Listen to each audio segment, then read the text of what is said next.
and like I can hear like every fucking instrument, like the snares hitting, his voice, like nothing is smothering anything else. Nothing is combating anything else. Like, it seems harmonious. And I think that's why it's like attacking me the way that it is. And it's one dude. We found out it's one dude. One guy, 2 feet. He achieved harmony. There's just a lot of absolute nonsense. So in other words, you're saying that you are pure. Welcome to the Any Last Words Pod. My name is Earl, Lonnie Hooks. A very, very special thanks to everybody that will be joining us today on SoundCloud, Spotify, Apple, as well as YouTube. And please do not forget to follow us at ALW POD on Instagram. The God in me honors the God in each and every one of you. Yeah, buddy. Today we have Nick Hale in the building. Get your drinking, sir. Yes, sir. It's going to be a long one. Mm-hmm. Tell the people in the next 10 minutes why you're interesting and why you're here. Oh. No. No. I'm totally fucking with you. This is where I'd like to start. But I am going to continue to make fun of that, or at least get into that point, which is, I just want to tell you how this normally goes for other guests. Like, this happens a lot of the time. I talk to someone and they talk like, why would you want me to come on the pod? And they listen to the pod and then they'll say, oh, but this one was an awesome episode, or that person was so interesting, or this person was so funny, or this person, I love their voice. Like, it's all these things about that all these people love about these other people. But yet that person is thinking, well, why would he want me on the pod? And then they come on the pod and people love them, and so on and so forth. Mm-hmm. So the whole point is, you're not the first and you won't be the last person that comes on here that feels like it's like a weird energy for, because maybe you feel like you're not impressive or something. Like, it's really funny that you say that, because I want to say it was when I was getting out of my car this morning on my way in. Like, I parked, got out of the car, and I was like, because I knew that when the work day is over, the next thing on our list, and I was like, I feel like he's gonna say some shit, like, because I know I'm definitely not the first person to think that coming on here. I feel like a lot of people would get that that impression of themselves. And I was like, I said that as a follow up. I was like, I'm definitely not going to be the last person to think like this. Yeah, no. But again, you just come on and you just you're going to have a conversation and something's going to come up out of it and people are going to talk to me about it. And they'll be like, oh man, like that was cool that you guys did this. Or that was thought provoking that you guys touched on this. It was funny that you guys just fucked around and talked about this. Like, that's just the way it goes. Conversation reveals a lot about people, mm-hmm. right? And you can't, if you're being true, like, you can't really hide. Actually, even if you're trying to lie, the longer and longer you speak, the more data you give people, mm-hmm. for them to ingest and like do things with, like think about and be like, oh wait, he's a bullshitter, mm-hmm. right? So you can't really hide. So, like, if you feel like you're a decent person, then speaking shouldn't be crazy for you, Like, unless you feel like you're a piece of shit that's gonna say some really wildly insensitive, just like, you know what I mean, no thought behind it at all type shit, then it wouldn't. To speak is like, well, I know I'm a good person. I'm gonna try to do the best I can with my words, but mm-hmm. yeah, you're fine. I will say, so I don't know, the way you worded speaking, I immediately thought like public speaking, and I was like, I know people hate that shit. I will say, if it's any attribution to how I carry myself in speaking in a general sense, public speaking was not my strong suit. Like, that was probably like one of the lowest things on my list. I didn't realize I had to take that in community college, and when I took it, I was like, oh, this will be no big deal. And then like you get up there and in front of everybody, and that's where I just shut down.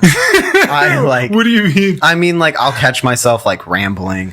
Or like, bro, you've caught me doing it at work before. Like, there's times where I don't recognize that I need to stop talking and just like, and scene. All right. Why? Hold on. Why do you know that? Like, why do you know that about yourself? Because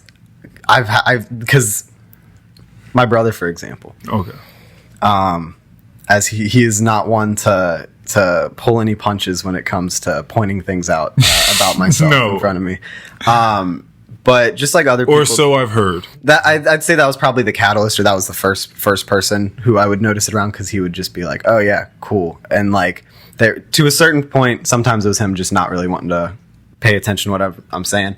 But also, I would reflect sometimes and be like, "Yeah, like I'm kind of just speaking like words at this point." Like, I'm kind of just trying to continue a conversation as a form of an interaction when there's really no content left to be shared. So there's times now where we're on the phone and it's like, all right, well, I called you to say the one thing that I wanted to say to you. Unless you have anything else.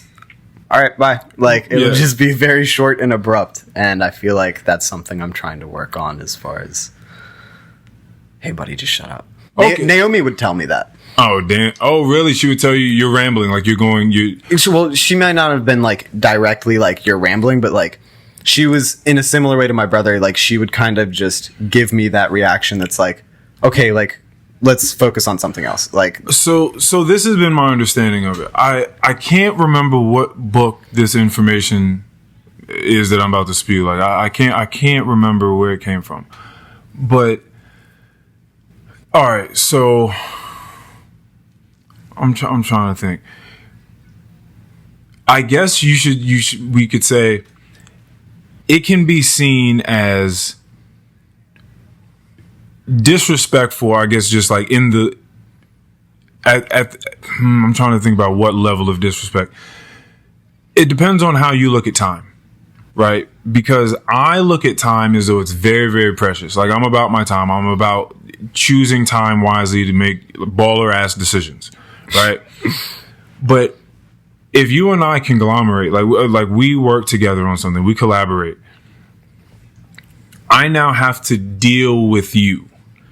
And if you could say the 300 words that you're about to say in like 30 words, and just make it powerful, firm, concise, succinct, because this is how my mind works. People do this shit all the time to me. I don't think it's just you. I think that there are plenty of people, and I've had to have this conversation before, where maybe I'm trying to move around. Let's say we're at work situation, and things have to be done. It's a good example. And I'm like prioritizing things, and I'm bouncing around.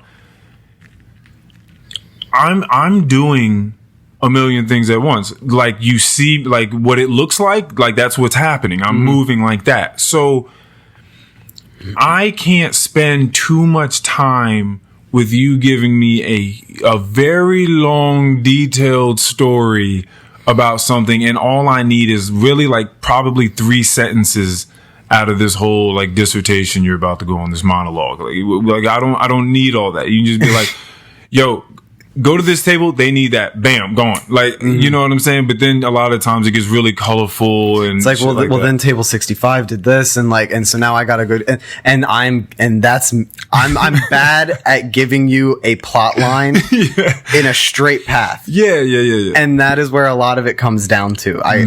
My brother always used to tell me, he's like, you're a really bad storyteller. Oh, you got hit with that. I did. And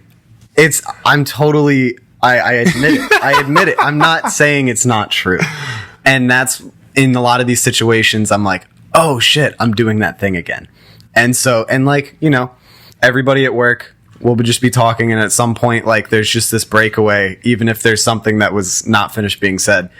And a lot of the times I'm guilty of that, because I'm just like, oh shit, I'm just like saying words right now. And like, something else needs to be done, or attention needs to be diverted elsewhere.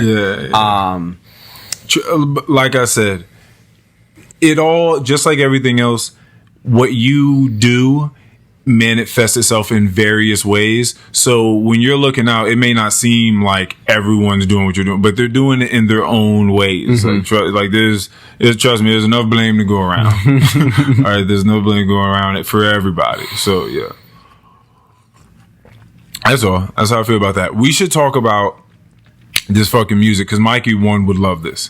Absolutely. Because Mikey put me onto it. I believe I told you. Mikey was just, I guess his algorithms were just hitting him hard, and he just ran into 3 of these songs by 2 feet. 2 feet. Thank you for getting him hip, Mikey. Yeah, man. Honestly. Shout out to Mikey for and then I think he put a tweet out that said, "This has got to be," and I'm paraphrasing, but I believe it's like this. "This has got to be the best produced album of the year." And I think he said, "It sounds like aliens put it together," or something like that. And then I'm listening to it, and it didn't take me long at all. I mean, I pressed play on the new album, Shapes and Forms, and that shit started coming through the fucking speakers. What's funny is I was texting Mike about it, and he said something like, "Yeah, it's like that Kendrick."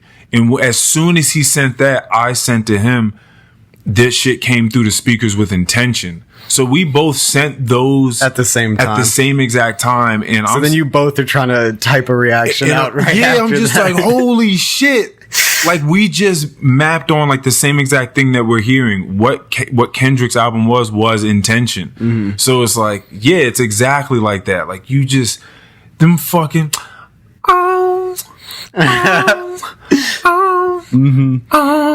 like, bro, a lot of the vocals made me think of the vocals on Kendrick, even like these female vocalists that he would have on, just like having these like kind of in the background but kind of not, just like, yeah, those really beautiful high pitches. Yeah, I'm not gonna even try and hit it like you just did. Bro, them shits is fire. But like Mikey was saying, the notes come through so crisply. Like, I want to know how you get your shit to sound like that. Like, what is he using?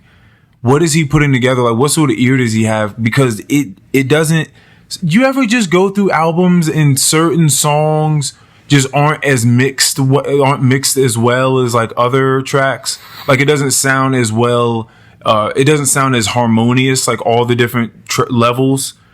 Are you saying in like the direction of the album? No, I'm talking like about just the quality, actual. Yeah, I'm talking about like they put less time into this. Yeah, it sounds like there was less time spent on it. I just don't know exactly what that tweaking is because I'm not an engineer of that sort. But it just seems like some things are mastered way better. You know, and like I can hear like every fucking instrument, like the snares hitting his voice, like nothing is smothering anything else, nothing is combating anything else. Like, it seems harmonious, and I think that's why it's like attacking me the way that it is, because I think that shit achieved harmony. That's my take on Shapes and Forms by 2 Feet. And it's one dude. We found out it's one dude. One guy, 2 feet. He achieved harmony. That's my take on that fucking album. And so, and again, you said that's a completely different album. Going back to his older stuff, it's really funny because like you're talking about balance now, and I'm like looking back. So, you know, he still has like a good amount of bass in these songs and like just certain sound elements. And then like you look back at his older stuff, and like it's like intense bass, and then it's contrasted with like this really sharp sound on his guitar. And so it's kind of different, but then like comparing that to the album as you're describing it right now, it really is kind of crazy how he's like kind of drawn everything in, but found something like in the middle that's just doing a really good job, and it's so different. Yeah, I got to go back and listen so I can have reference. I'm going to get you hip to that in the very near future. Yeah, I got to do that because this shit is fire. Super fucking fire. It was really mind blowing for me because I think like this is probably one of the few artists that you and I have dissected in any length other than Kendrick. You know, I know you have this bountiful. I was texting you this. I know that you have such this very diverse music taste, and I like to think that I do as well.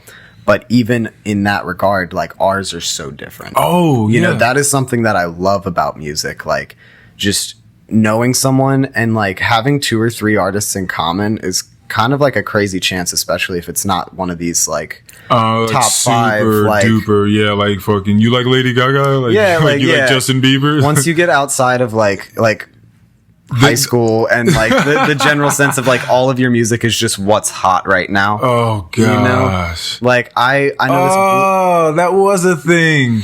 Oh, yeah, that's so trash. It's, you know, it's the stuff they're gonna play at homecoming and prom every year. You know, like, ew, that's nasty. I'm so glad. Yeah, high school was awesome for me, but I'm so glad that I graduated on time. Like, we got the fuck out of there and opened our minds to things. Mm-hmm. Ew, indeed. Ew, everybody listening to the same. Yeah, nah, man, you gotta slide the plate across the table. No, thank you. Yeah, you gotta get out of there.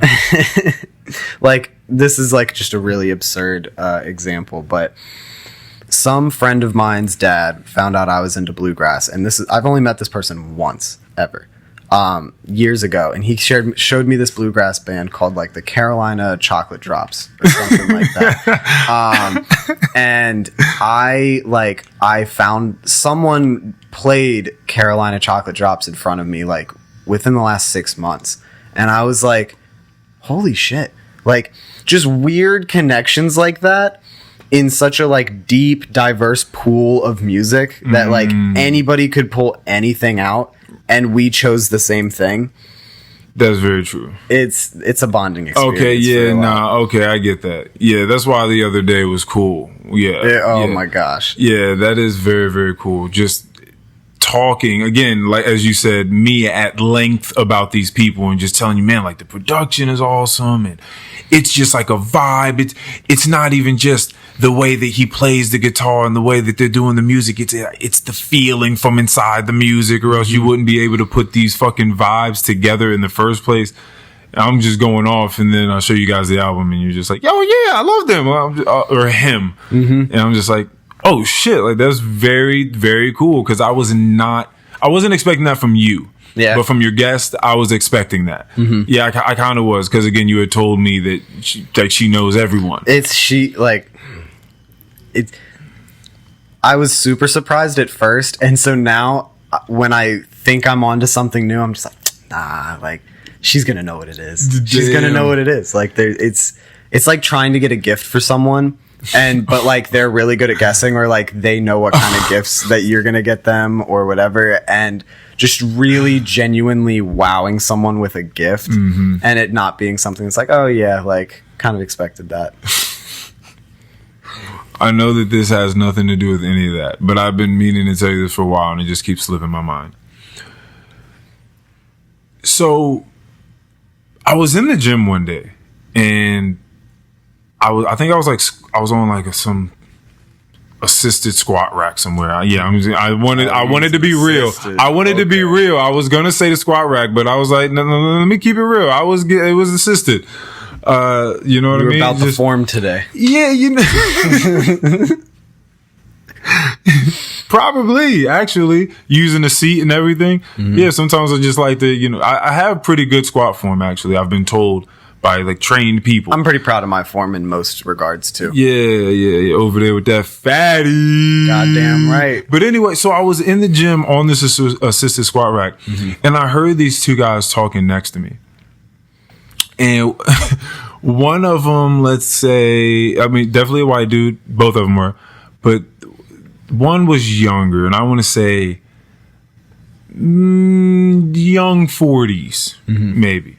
And then the other one seemed like higher 50s, something like that. So, that sort of gap. And they were talking, and I'm not one to eavesdrop. I mean... That's not quite true. It can be easy in certain situations. It can be easy, but it's like, especially if I'm at the gym, like I'm working out, like I'm in a zone. Sometimes I got headphones in, even if I'm working with someone else. Fair. So I'm not really listening, but I think I'm like switching my hat around or some shit like that, and I fucking pull my headphones down, and I hear this guy, And it's the younger one speaking to the older one, and he's like, no, like, you are a person of color. Like, you are a person of color. Like, look at you. Like, you're not just white. Like, you're pink and you're green and you're blue. Like, you're all sorts of different colors. It's a weird, weird conversation to jump into at the gym. That's what I'm saying. And I was just like, he was just like, no, so you are a colored person. And I was just like, all right. I just put my fucking headphones back on. That's when you just like turn away. Yeah, and I just fucking kept exercising. But it's funny though, because that sounded like it was clearly like an aggressive conversation. Like he was letting him know, no, like whatever it was, he was fighting something, right? Like he was he was fighting something. But I'm looking at you, and I've been looking at you for a while now, and it's wild what's happening, because between all of the Pink Floyd colors on your shirt and the tie-dye hat above your face, had to represent that. I literally see all of the colors from your shirt and your hat on your skin. I'll take that. Yeah, like I see pink, I see green, blue, yellow. Like I see it all as like, I see that mixture coming together to make your skin. Yeah. Yeah. Like it's pretty fucking crazy. Like, yeah, if we're getting breaking it down, like white is the in light terms, white is every single color. In light terms. Well, because like you have like in art, when you're mixing material things together, like paints and oils and such, you're gonna get like a brown or like a black. But if in the light spectrum, the visible spectrum, white light is every other color on the spectrum. It is everything kind of focused into in one beam, in one frequency, maybe. So in other words, you're saying that you are pure. Whoa. No. Oh my Lantas. Something told me I was gonna get put in a Bert Kreischer type of situation here.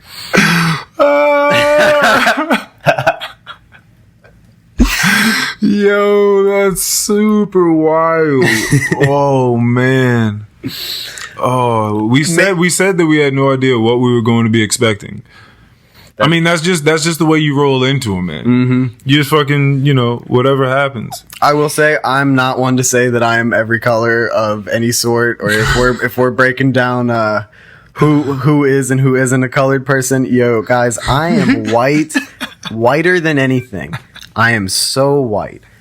So I'm just gonna leave that on for those who are listening and not watching this, who can see with their own eyes just how white I am. They definitely. Do you think that you have anything but a white guy voice for the people that aren't watching? Nah. Do you think you could be? I don't know. Maybe ask the viewers. What has anyone ever said about? Wait a minute. Okay, so you just heard. Actually, I do want to go back on this point about someone calling you out and telling you that you're a bad storyteller. I just because that was probably been like the only like really, really serious thing so far. Why or how do you get better at telling a story? Have you taken any sort of time to try to figure out why stories are good and how to set them up? And so I've what I have been very conscious of and try and get better at, but sometimes the person I am, I get so excited. I think that's why sometimes I start to stutter a little bit, because I'm so excited to say something, or the words are going through my mind faster than I can. Yeah. So a lot of the time it's just like slowing it down, thinking about everything I want to say before I say it, instead of just getting out like phrases at a time. And just instead of chopping it up and jumping around, and I got to sit there and I have to organize it all, kind of just be like, okay, this happened, and then it goes to this, and then to that. These are the details that I need in there. Instead, as far as the delivery aspect of things, though, because there's a certain part of it, as I'm constantly watching comedians and all that sort of thing, there's a certain delivery in the story that I believe I lack. Okay. But some it's hit or miss. And so as you see me at work, I will not hesitate to try the delivery of some stupid ass joke. And sometimes it hits and sometimes it doesn't. And that's something I'm not afraid of trying. Yes. So I'll pat myself on the back for that one. Okay. But I don't think I can read into it in the sense that, you know, I know how to deliver this to make it good. So would you say that you're much more of a divergent thinker than a convergent thinker? We've talked about this before. So remind me which one is the Well, the divergent thinker, that would be the one where your mind goes in various ways, looking at various options of what to talk about or how to talk about it. And so that or more so just that maybe you don't get through how you like to talk about it, but you at least see different options. Mm-hmm. So one idea sparks a few different ideas. I'm that one. And you can think much more creatively than you can do well at a fucking Scantron test. Mm-hmm. Like that sort. Like having to give a direct yes answer to something as opposed to, hey, tell me everything that you could use that mug for right there. Mm-hmm. Right? Like if I give you an hour with a piece of paper or a computer to write down as many different ways you can use that mug. Like just off the top of your head, what do you think you'd come up with? Hammer, using it as a water source. Okay. I could use the lid as a something to put under the chair leg so it doesn't wobble. Okay. A wobble wedge. A wobble wedge, yes, yeah. I could maybe filter a thicker thing. Use the lid as a filtering device to prevent large debris from getting into my cup. I could probably use this handle and put it onto something if I needed a little more leverage on something to pull. Okay. Not sure the durability on that because that would probably snap because it's plastic.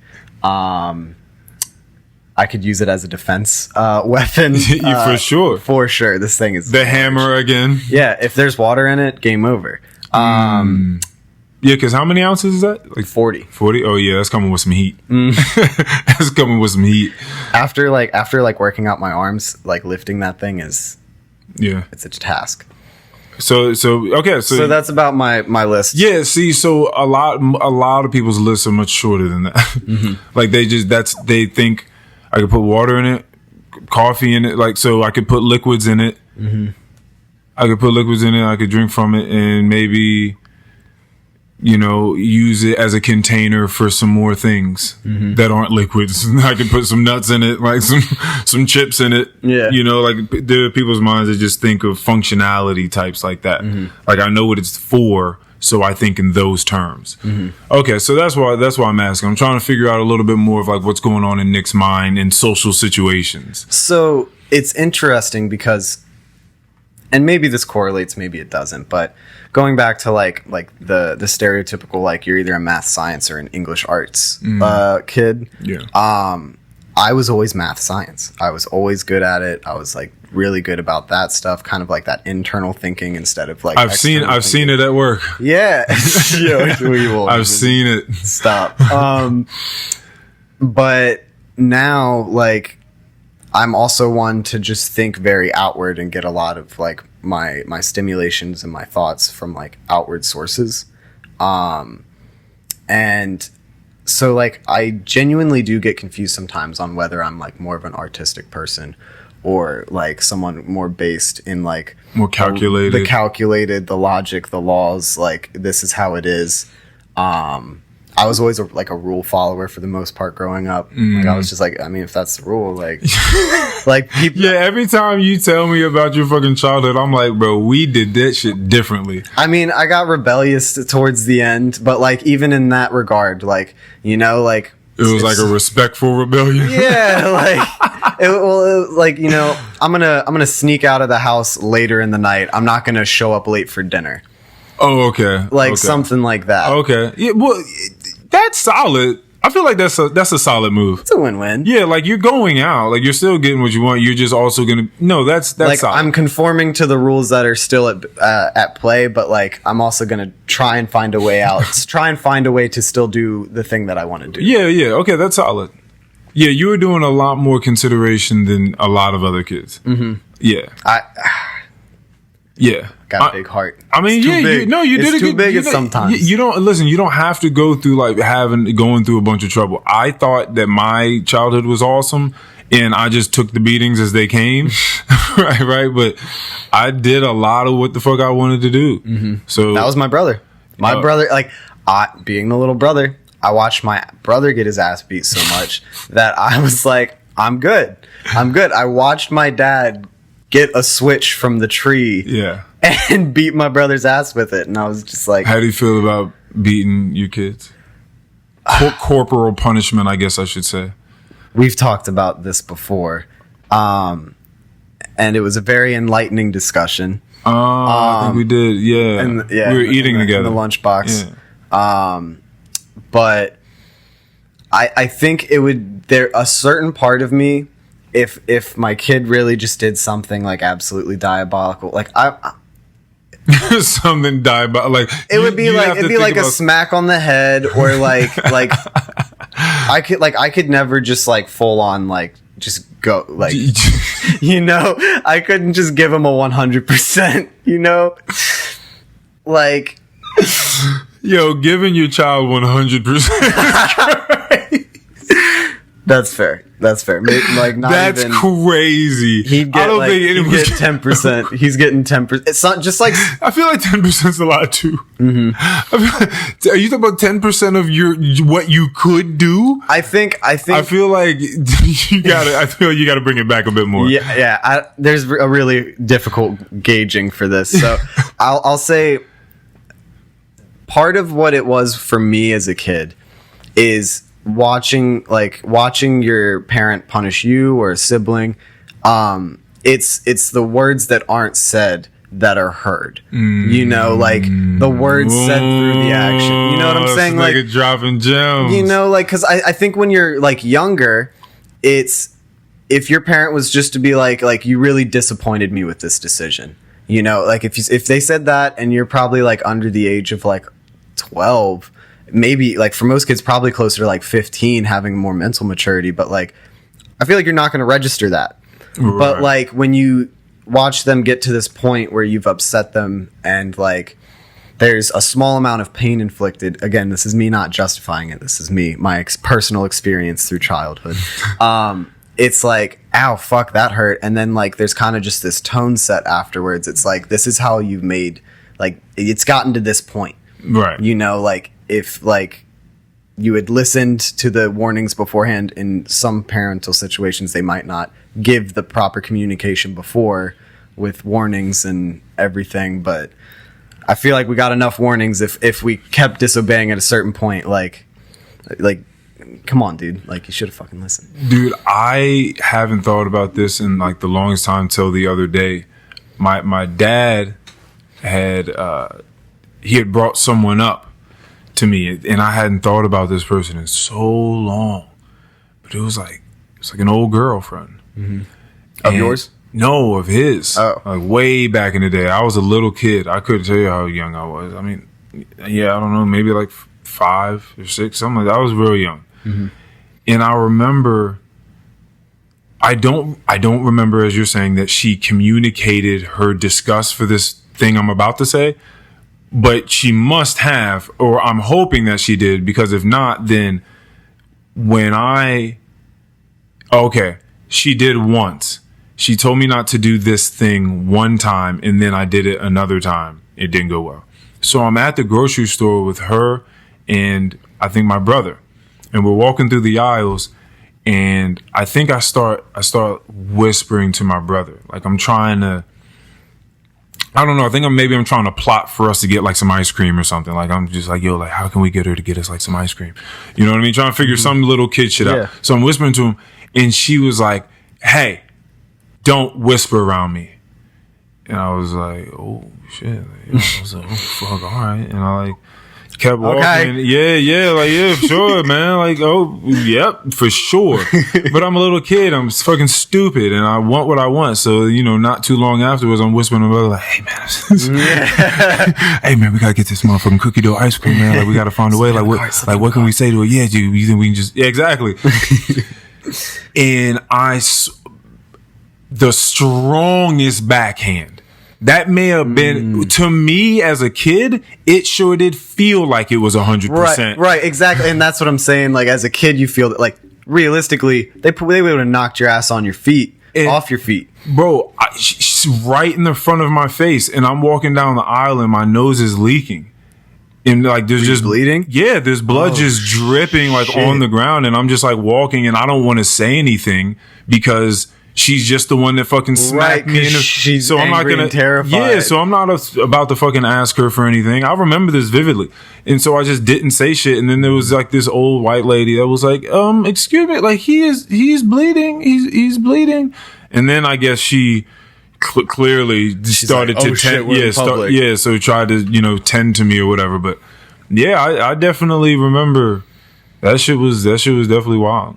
And then ever since then, I've been very conscious of whispering around people. Mm-hmm. Like I realized that like from that time, I just hadn't thought about it till someone pointed it out to me like a month or so ago. Mm-hmm. But I'm very conscious of people whispering. Because do I think I should have got the shit smacked out of me? No. But I do think that there is something. Now I don't know what she was going through because these are two kids whispering. So I don't know what the fuck she was going through. This is also, I would like to say, not your biological child, which. Bro, when my stepdad tried to come at me different, that would like send me over the edge. I think that we came from a more of a it takes a village type of raising. So whoever's overseeing that child, that's mommy and daddy. Like that's whoever it is. That's who's in charge. That's authority. Mm-hmm. That's the dictator. That's fair. Pretty much. For me, if it wasn't blood, I feel like there's like a disconnect. Like if an aunt or an uncle was like scolding me or like smacked me for acting up, like that'd be different. But when you get out of the circle. Yeah. But then there just comes a time where it's weird how it happens. You just kind of feel it in you when you're not about that shit. Like when you go out of the ass beating stage, you just like, I don't know what happens. Maybe you just... It definitely maybe it's when you start to look eye to eye to your parent. I don't know like what it is. It probably has a lot to do with height. Oh, for sure. Right? Yeah, because it's like at a certain point, it's like, come on, man. Like we're definitely not doing this anymore. Mm-hmm. Like if I'm fucking 13 or 14, but I have a crazy growth spurt, like it's over.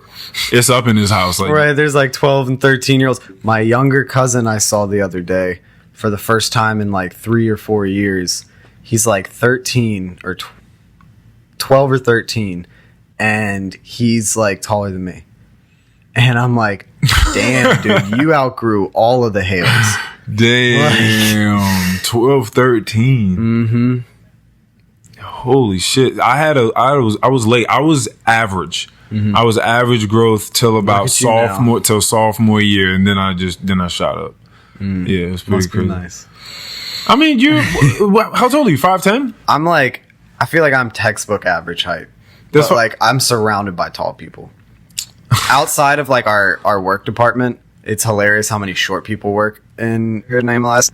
But I think a lot of the people I surround myself by are like always taller than me. When my friends and I ever have gone out to like large places like clubs or lounges, anything like that, we just laugh at ourselves just looking around, noticing that we're just looking over, like we can just see the whole crowd. Mm-hmm. Like we're just looking over top of everybody's heads. It's just fucking, it's pretty funny. It's just like a different vantage point. Mm-hmm. But it's like, it's good though, because you need to know what's going on. Well, I like to know what's going on around situationally me. Yeah, just like because you can like look in people's eyes and see if they're looking at someone a little too much, and if they have like bad intentions, and it's like, yeah, like it's funny because I was supposed to pod with Keon a couple of days ago. Some stuff came up. I was like, let me plug this guy, right? So I plucked you out. We're here now. But it's funny because so the pod wasn't set up fully, but Duty comes back. And he says as soon as he opened up the door and closed the door, he was just like, oh, like the pod didn't happen, right? He just knew, oh, the pod didn't happen. Mm-hmm. He was like, just the vibe wasn't there. Mm-hmm. And it's funny because when we say vibe about something, it's really that like we're reading that things are different. The energy that things There's are like it, but you're actually, you may not be able to articulate it to yourself, but you're actually detecting a bunch of things that are off, and then you're feeling what those detections are telling you. And so that's what we kind of call like the vibe. That's why I said it felt like there was some sort of permanence to this setup here. Mm-hmm. Right, and right. Something about it just felt like this is how things are, you know? And so you can feel when things aren't as they are. Like something in here was moved around. Did you ever play that game when you were a kid? I was talking to him about it, where it was just two pictures that were seemingly the same, but it's like find the 10 things in this photo that aren't in this photo, all the or time. that are missing or whatever. I love those games. It's those types of games, that kind of give you a better sense of when you walk in somewhere, if that shit is not right or not. So you just start looking around in crowds when you're out, when you're tall, and you be looking at people and just seeing what's the vibe. Why is the crowd partying over there? Yeah, exactly. Oh yeah, no, you gotta be, if the crowd is partying, you gotta, either someone's about to start dancing crazy, because every once in a while you get those dudes that just go out and they just start like doing all sorts of wild shit and doing backflips. Like have you ever, you're still young. This is a great thing about this too. Young buck. 21, right? Still? Yes, sir. 21. 21 and a half-ish. And I'm like 31. Yeah. Anyway, well, when you go out, you'll find that there will be these breakdancing sons of bitches that go out, they get a little bit of drink in their system, and they go out and they just start killing the scene. You got, like, they just start, and seeing it on video is not the same. Like, seeing someone just, like, tell people to back up in the club, be like, yo, give me some room, I'm about to blow people's minds. And just, like, it's just, like, this 10-foot circle, and this dude gets to moving. It's like I feel like it's comparable, like when you people see people like doing the spinning on their back and their head and shit. It'd be like if a crowd parted, and before Michael Jackson is a thing, someone just starts like moonwalking in the middle of the dance floor, Yeah. and just like people are like, what the hell is this guy doing? I could never fathom being able to do that. Like, bro. So Duty just came back from New York. He was up there doing some flag football tourney. Nice. And what did I just say? Turning. Touring. I just touring. So yeah, touring. And so he was just walking the streets by himself and just stumbled upon, as you do in New York City, a bunch of street performers. Mm-hmm. And there are just some of the wildly talented people out here.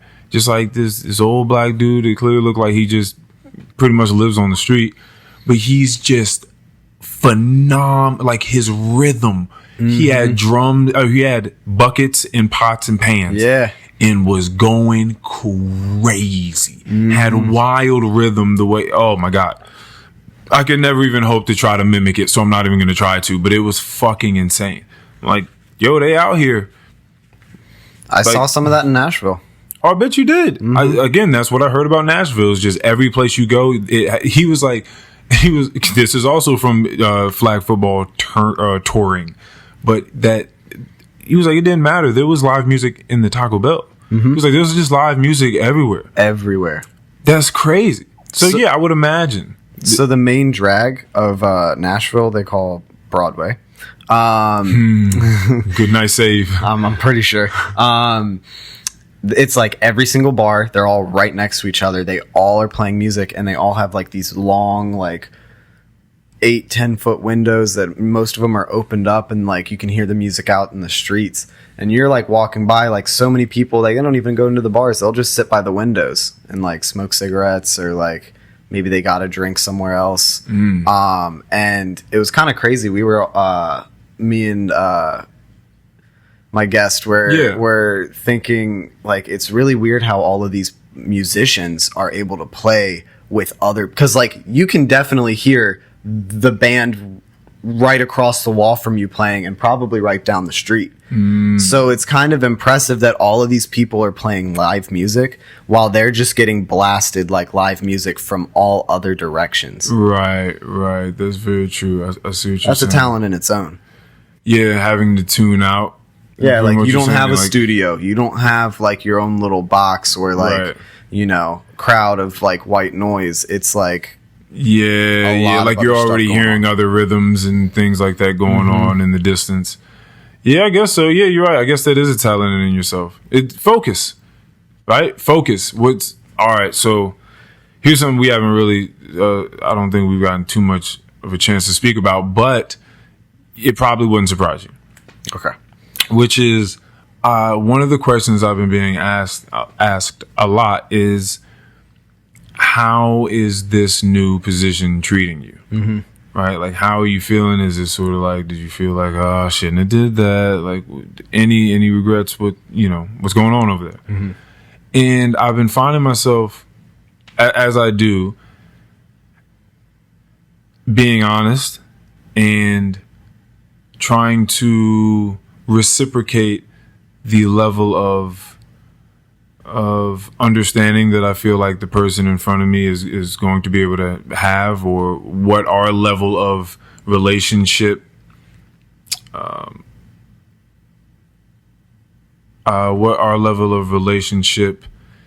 makes me responsible for, right? When it comes to speaking about certain things and exactly how much of my life I ought to be giving these people, or, all that sort of stuff.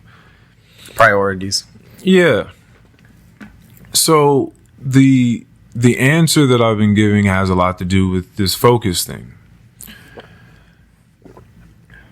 I've been talking to people in short versions, medium versions, long versions, but this is pretty much the whole version. We very well listen to music differently, and we watch films differently. This is like a very easy way of conceptualizing it. Mm-hmm. And when you hear some shit is trash, whether it be a new album or a new movie, and then you go and watch it, and not only is it not trash, but you really, really like it, you just have to understand that it's different strokes for different folks. People are just going to do their own different thing. Mm-hmm. That means a whole lot when people are telling you what you are going to experience if you make a certain decision. You don't know what I'm going to experience because you're not me. We don't live a similar lifestyle, right? So when it comes to high stress environments, it makes all the sense in the world to me that most people you'd be able to sense the high stress like seeping from their pores. Mm-hmm. It wouldn't make sense to me only because I hear about how people live in general. And so there's been the last decade of my life, which has been a whole lot of work towards garnering some sense of resilience, mm-hmm. right, in oneself and in peace, and that travels in every direction. So then I come and do this new thing, and I'm me doing that thing, and it's going the way that things usually do when I do it. Mm-hmm. So I'm good. For anyone who may be listening, for you, in case you were wondering at all, yeah. I already know. Yeah, I thought you may have. Yeah, but I just wanted to, just in case you didn't, I'm really, really good and having a lot of fun doing it and learning a ton from the things people say and the things that they don't. Mm-hmm. Mm-hmm. Oh yeah. Very, very fascinating learning experience. I was talking to Vaughn Marie earlier today, and we were just commenting on. I told her I was like I like that little sliced bread container we have now. We're pre-cutting all the bread. Instead of just everyone cutting, they're just this is just my bread. Right. We got this one slice. This next guy's got to cut his own damn bread. Ain't no fucking way. Well, so the theory behind that, or the science behind that, I should say, is that because this is made in house and there's not a ton of yeast in there or preserves. Wouldn't it go stale? It goes stale quicker if you chop it all up. That makes sense. Right. More oxygen coming in contact with it. So that's the thinking behind why sometimes we're supposed to do that, because we're not necessarily supposed to just cut the bread all up. Like we're not. I think I heard Chef shut that down like months ago. But doing it in the right ratio, not cutting up all the bread, but cut up a reasonable amount. Like it's safe to assume we might have at least 5 orders of each bread type. There might be a few stragglers. I'm gonna take some of these things back to work. Right. But not just that, we just it's just little changes, little stuff recently. We mostly have you to thank for a lot of these little changes that we are receiving. This guy's gonna kill it in his supervisor position, guys. Just so you know. I respect that. Thank you very much. I do. But yeah, I'm about to leave, and it's really nice just seeing new little stuff making everyone's lives easier. I get a lot of satisfaction in seeing I know you're gonna take care of Harriman's for as long as you decide that is your purpose at the moment. When you deal with a bunch of other shit, when you get a bunch of shit out of the way, there's just so much, everything else seems so much easier. It's so much easier to do. So I really feel like that's a lot of people's battles when it comes to doing something. It's the difference between someone that's good at something and someone that's great at doing something is literally the sense of focus. It's the amount of focus that person is going to have over them most of the time. I mean, unless we're talking about sports, and even in that sense, focus as well. But if you also have a LeBron James ass body, that's going to help as well. Oh, for sure. Or, you know what I mean? Or fucking Giannis Antetokounmpo. There is some mental fortitude in sports. Yeah, but there's a lot of physique. Yes. In some sports, much more than others. Intellectual and yeah, for sure. But yeah, so that's pretty much what it is. It feels great. Good. It feels great, and thank you for all your kind words. Absolutely. I have no intention of doing any less than my best when I do things. That's weird to me anyway. Just choosing to do something and just half-assing it. It's nigga, what are you doing? Do the thing. Do it. What do you? Or don't do it. Get out of the way. Do something else. That's why I know it's taken care of for right now. I know that you're just gonna. You're I'm gonna come in here. I'm gonna do my job. Yeah, I'm gonna do it. Speaking of all these things that we're doing, I'm glad that we were able to do this before you made the move down to Nashville. Yes, sir. I wanted to have one recorded before you left. And it's funny. I was thinking about this a little bit earlier when we were talking about divergent, convergent, and how I kind of conflict between this scientific base and art form. I was thinking about it in that moment, and so for the listeners, I'm going to be going into CAD work, which is 3D modeling. If you're doing computer automated design, computer automated drafting, because drafting is like blueprinting, and of course it wasn't always done by computer; it was done by hand. Right. Which, what a time to be alive!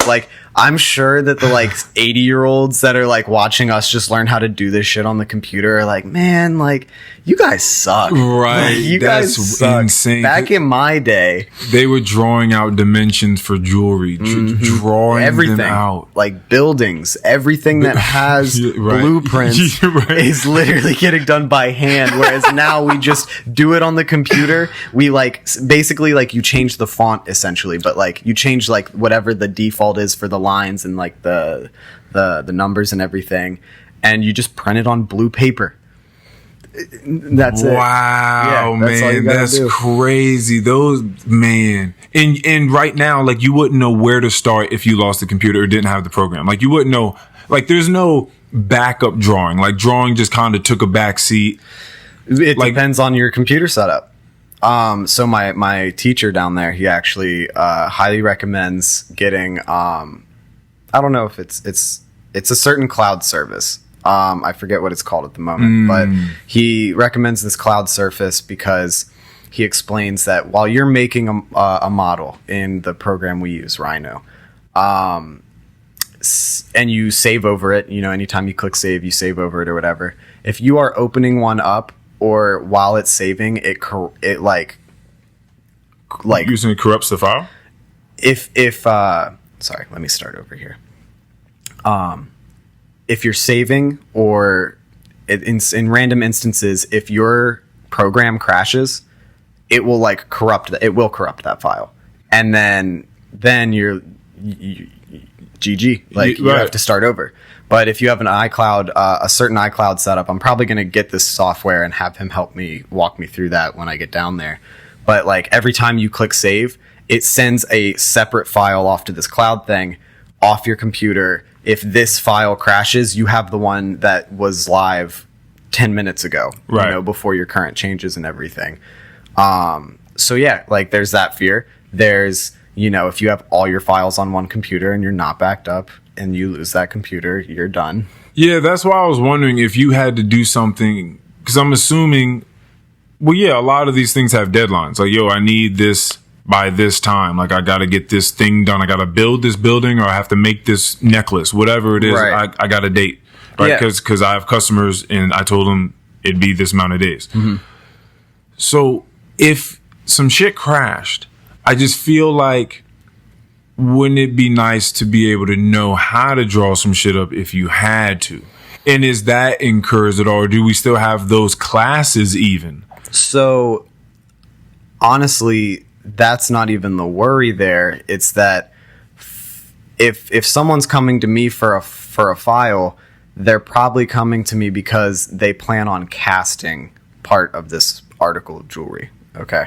So there's hand fabrication, which is, say you melt down the metal, you make it and you shape it into whatever ingot or whatever shape you're starting out with, and you're doing everything by hand. And then there's, in my job is partly for people who are trying to cast certain parts. So in casting, you make a mold, and then that's when you pour liquid gold into whatever shaped mold that you created. And then you have it set, and there's usually little structure, branches, or what they do for rings is you build it on what's called a tree. And so you kind of drop it down and you see all these, think of just an upside down tree.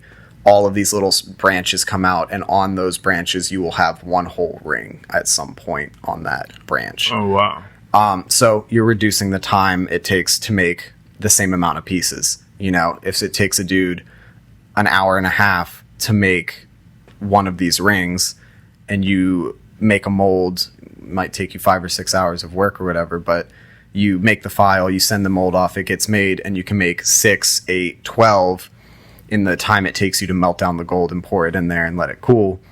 And then you just touch them up a little bit. So usually I'm not making a perfect piece.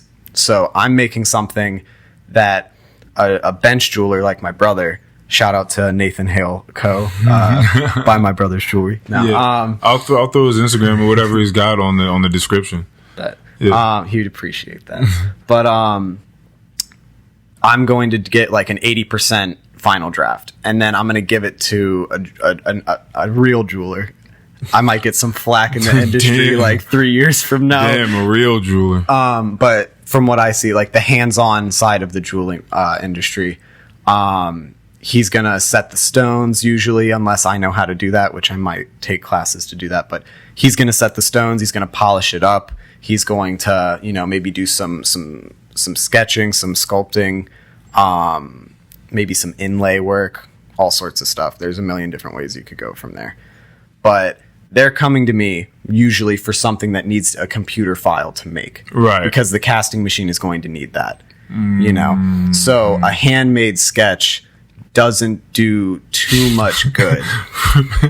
If it was architecture, then maybe. Then most likely, I would say. Okay. But in this instance, it's like because they're not 3D printing buildings. Right. Yeah, exactly. But okay. in my line, I think it's much more required for well to know the system, of course, yeah. But it would be much more mandatory in the other one, you're saying. In the jewelry industry, it's going to be mandatory for you to have a computer file. Right. And I'm saying, yeah. And then in the other one, it may also be mandatory to just know how to draw some shit up. Absolutely. Yeah. Because I feel like that would be something you want. There's so many things where if the lights cut off, we wouldn't know what to do. Mm-hmm. Like people would just be like, oh, fuck. Like, what do I do if I don't have electricity? Mm-hmm. Like that's going to throw a huge wrench in a lot of people's day. Imagine people who don't have like candles in their house. No candles. Nothing. No oil diffusers. Yeah. You don't never mind. Oil diffuser is going to take this. It's not battery powered. I actually have to plug that in. So, yeah. So actually, yeah, that too. I mean, you got the olden day oil diffusers, just a little oil lamp or something, you know? Oh. Like the candles that have the wax up top and it just melts. I've never really wanted anything for a house, but I think I'd want some of the lanterns. Yeah, like those old like school, an old school full size like lantern. Yeah. Are you talking outside? Is inside bad? I was just thinking of open flame. Oh. I mean, it's certainly possible, and I'm not sure what specific design of lantern you're thinking of. Okay, then I should. Let's place it outside. An iron lantern, if it's made out of cast iron. Or let's place it outside. Let's Let's could have them hanging like around the porch. All right. What's all right? Let's just start putting together like the coolest house. It's like back deck. All right. Okay, back deck. Nice big back deck. Okay. Is this back deck like a balcony or is this just the deck? Back deck leads to like a backyard or something. Okay. You got like the side steps down. Okay. Maybe a pool. Oh, so this is elevated. Yes. This back deck. Oh, okay. Correct. So this connects the balcony connects to the second story. Of this house. The main level, or even because if you have like a back deck where like the basement door goes out into the back. Okay, so we got the deck. We got the lanterns. Mm-hmm. Maybe like a nice roof to this deck, of course. Okay, I believe it's called a portico. There you go. I think so. Yeah. A nice portico. Okay. Maybe have the lanterns hanging down. Okay. Not too low. Hold on. You just had them shits by your head. Not too low. It's like not to scale. Right. Not to everything. Scale. Also maybe like a fire pit out back. For sure. Grill on the deck. Yeah, a little fire spot. Maybe a pool. We're not sure the parameters of this backyard. Well, we're just talking about just the coolest home. Like, what do you need? I need rocking chairs out front. Oh, yes. I need rocking chairs out front, for sure. So the lavender farm, derailment here. The lavender farm I worked on. Shout out to Seven Oaks Lavender Farm. Can we put them in the description too? No, it's okay. The there's a co-ownership, mother and a daughter. The mother, who's like the grandmother of all my generation, her house is on the hill. Her daughter's house is down here, but up on the hill, right in front of the lavender fields, straight ahead of you, she has this beautiful front porch, wraps around the sides, and she has like 12 rocking chairs of different sizes and varieties. And I used to just sit there with my lunch. 12:30 came around, I'd sit there with my turkey sandwich and just go to town for like an hour and just like it was meditating, honestly. Oh, just like sure. Middle of the day, just peace and quiet, getting to watch all the people enjoy doing all of their activities with friends and family and not having to be working it and just enjoying my lunch. What sort of old person you think you're going to be? When I mean old, I mean like between like 60 and 70, like that type of old. Assuming my mental capacity keeps up. Okay. All right. We should talk about lion's mane after this. But go ahead. Definitely, I would just be like a really Mr. Hall, who I served the last couple days. Just a very like lighthearted, goofy old man who kind of likes to just shoot the shit with you for like a couple seconds. Maybe just say like a couple wacky little things. Just like I'm gonna try. I don't want to be a grumpy old person. I just want to be a happy old person that's just like thrilled to be here, you know? I like that. I'm too old to care about all this shit. Yeah, that's kind of what I was thinking. I'm just thinking about like the whole vibe of just like being old and rocking on that chair. Maybe you're like looking at a fucking sunset. Hit different when I'm 70. And you have someone next to you that fucking loves you, and you're just rocking back and forth, and you guys are having like a fucking glass of lemonade or maybe some whiskey or something like that. Sweet tea. You know what I mean? Just sitting there talking, chatting, holding hands. Damn.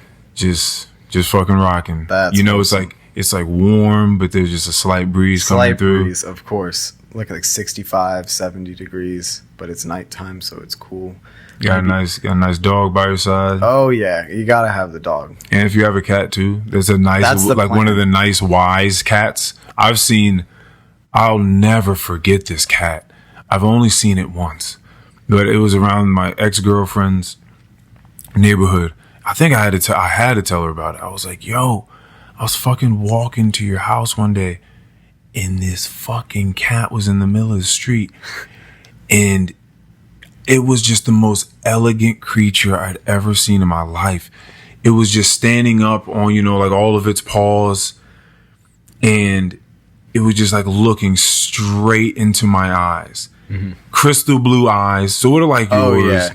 And it was like gray. It was like silver almost, and just had these super perky ears and sort of like a fat, fluffy face. Like, not necessarily fat, but definitely a wider, like a big head. Or a lot of cats, their cheek fur kind of like flares out. Yeah, it was a little bit like that. Exactly. A more like almond-shaped head, but like right. Horizontally. It was like the whole face was like a big, like silver diamond. Mm-hmm. And then it had like these diamond eyes, and it was just like, and it was just looking at me, and it didn't move a fucking muscle.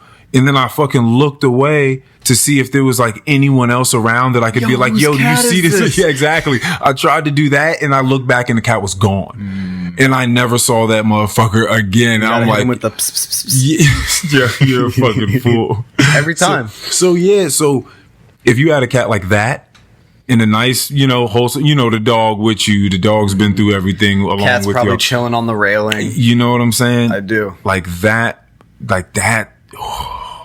That's what I'm talking about. That's nice. That's something you can ride off into the sunset. Yeah, just chilling with one person that really fuck with you. Mm-hmm. just chilling, waiting, enjoying your days. That's the goal. That's the goal.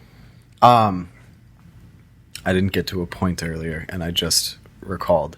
The reason I brought up the my CAD software is going back to the convergent divergent. I feel like it's a balance of the two, because I have to use very technical, methodical, like very specific measurements. I'm really doing everything piece by piece, but then directing it towards something like jewelry, I'm getting some of the artistic stuff while also kind of appealing to what I've considered to be a more mathematical and straight and narrow 90-degree type of fellow. It's funny for guys like us, and I say that because we've both gone through this, you and I, mm-hmm.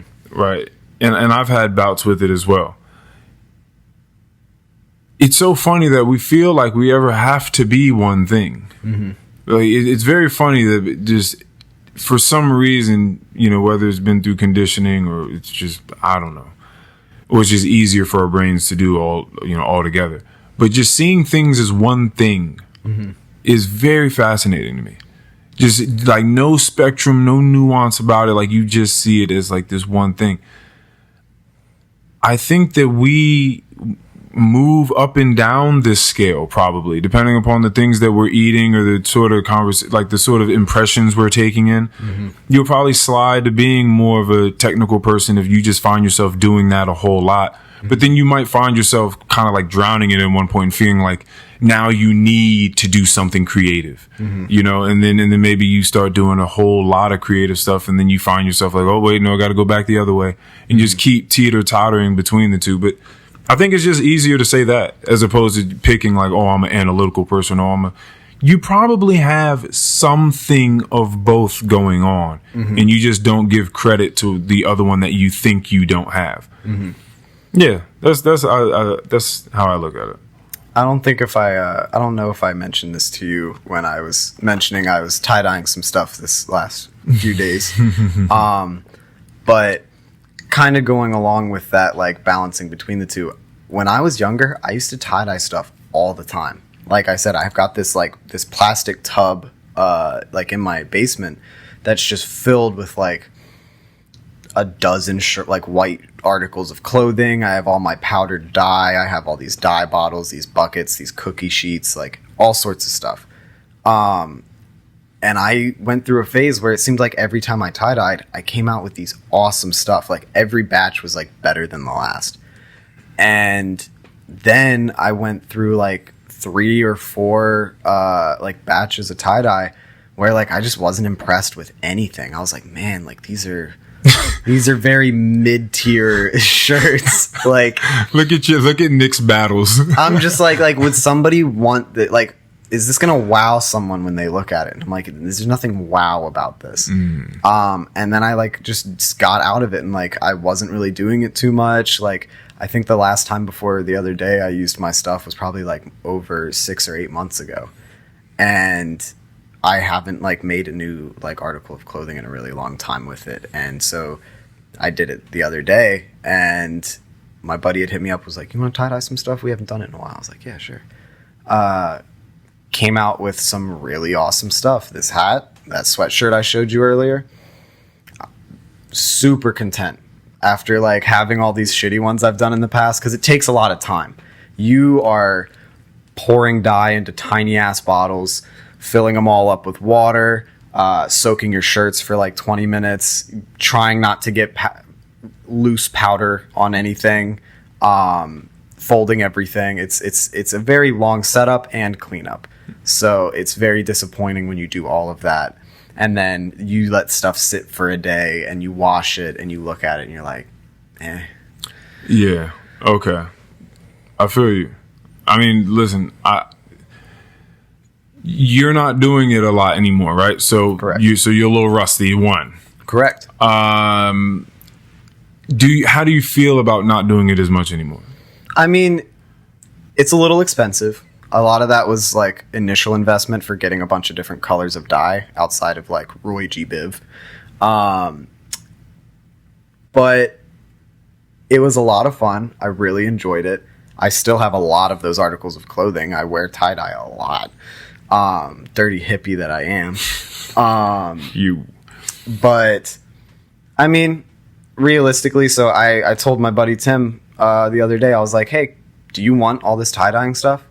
I was like, I really enjoy it, but when I moved down to Nashville, like, I don't have time for that. I don't have the resources for that. That's what I was thinking. I'm going to be living and purely just living alone. I'm going to be eating, I'm going to be sleeping, and I'm going to be doing the one task I have to do every day, which is to go to school and get my work done. I remember when I was like that type of broke, like at a point, actually that November 4th, 2014 story that I told with Keon, like that day when there were 2 bottles of water left in the fridge, nothing but condiments, nothing to make a meal out of. Black and mild and we for just dinner. got black and mild.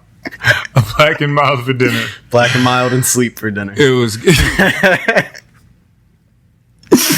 it was crazy, man. So like I remember what it's like to be like, I'm gonna have enough to pay bills, have gas, do this, do that, but like they're not gonna be a whole lot of extracurricular activities going on. Like, yeah.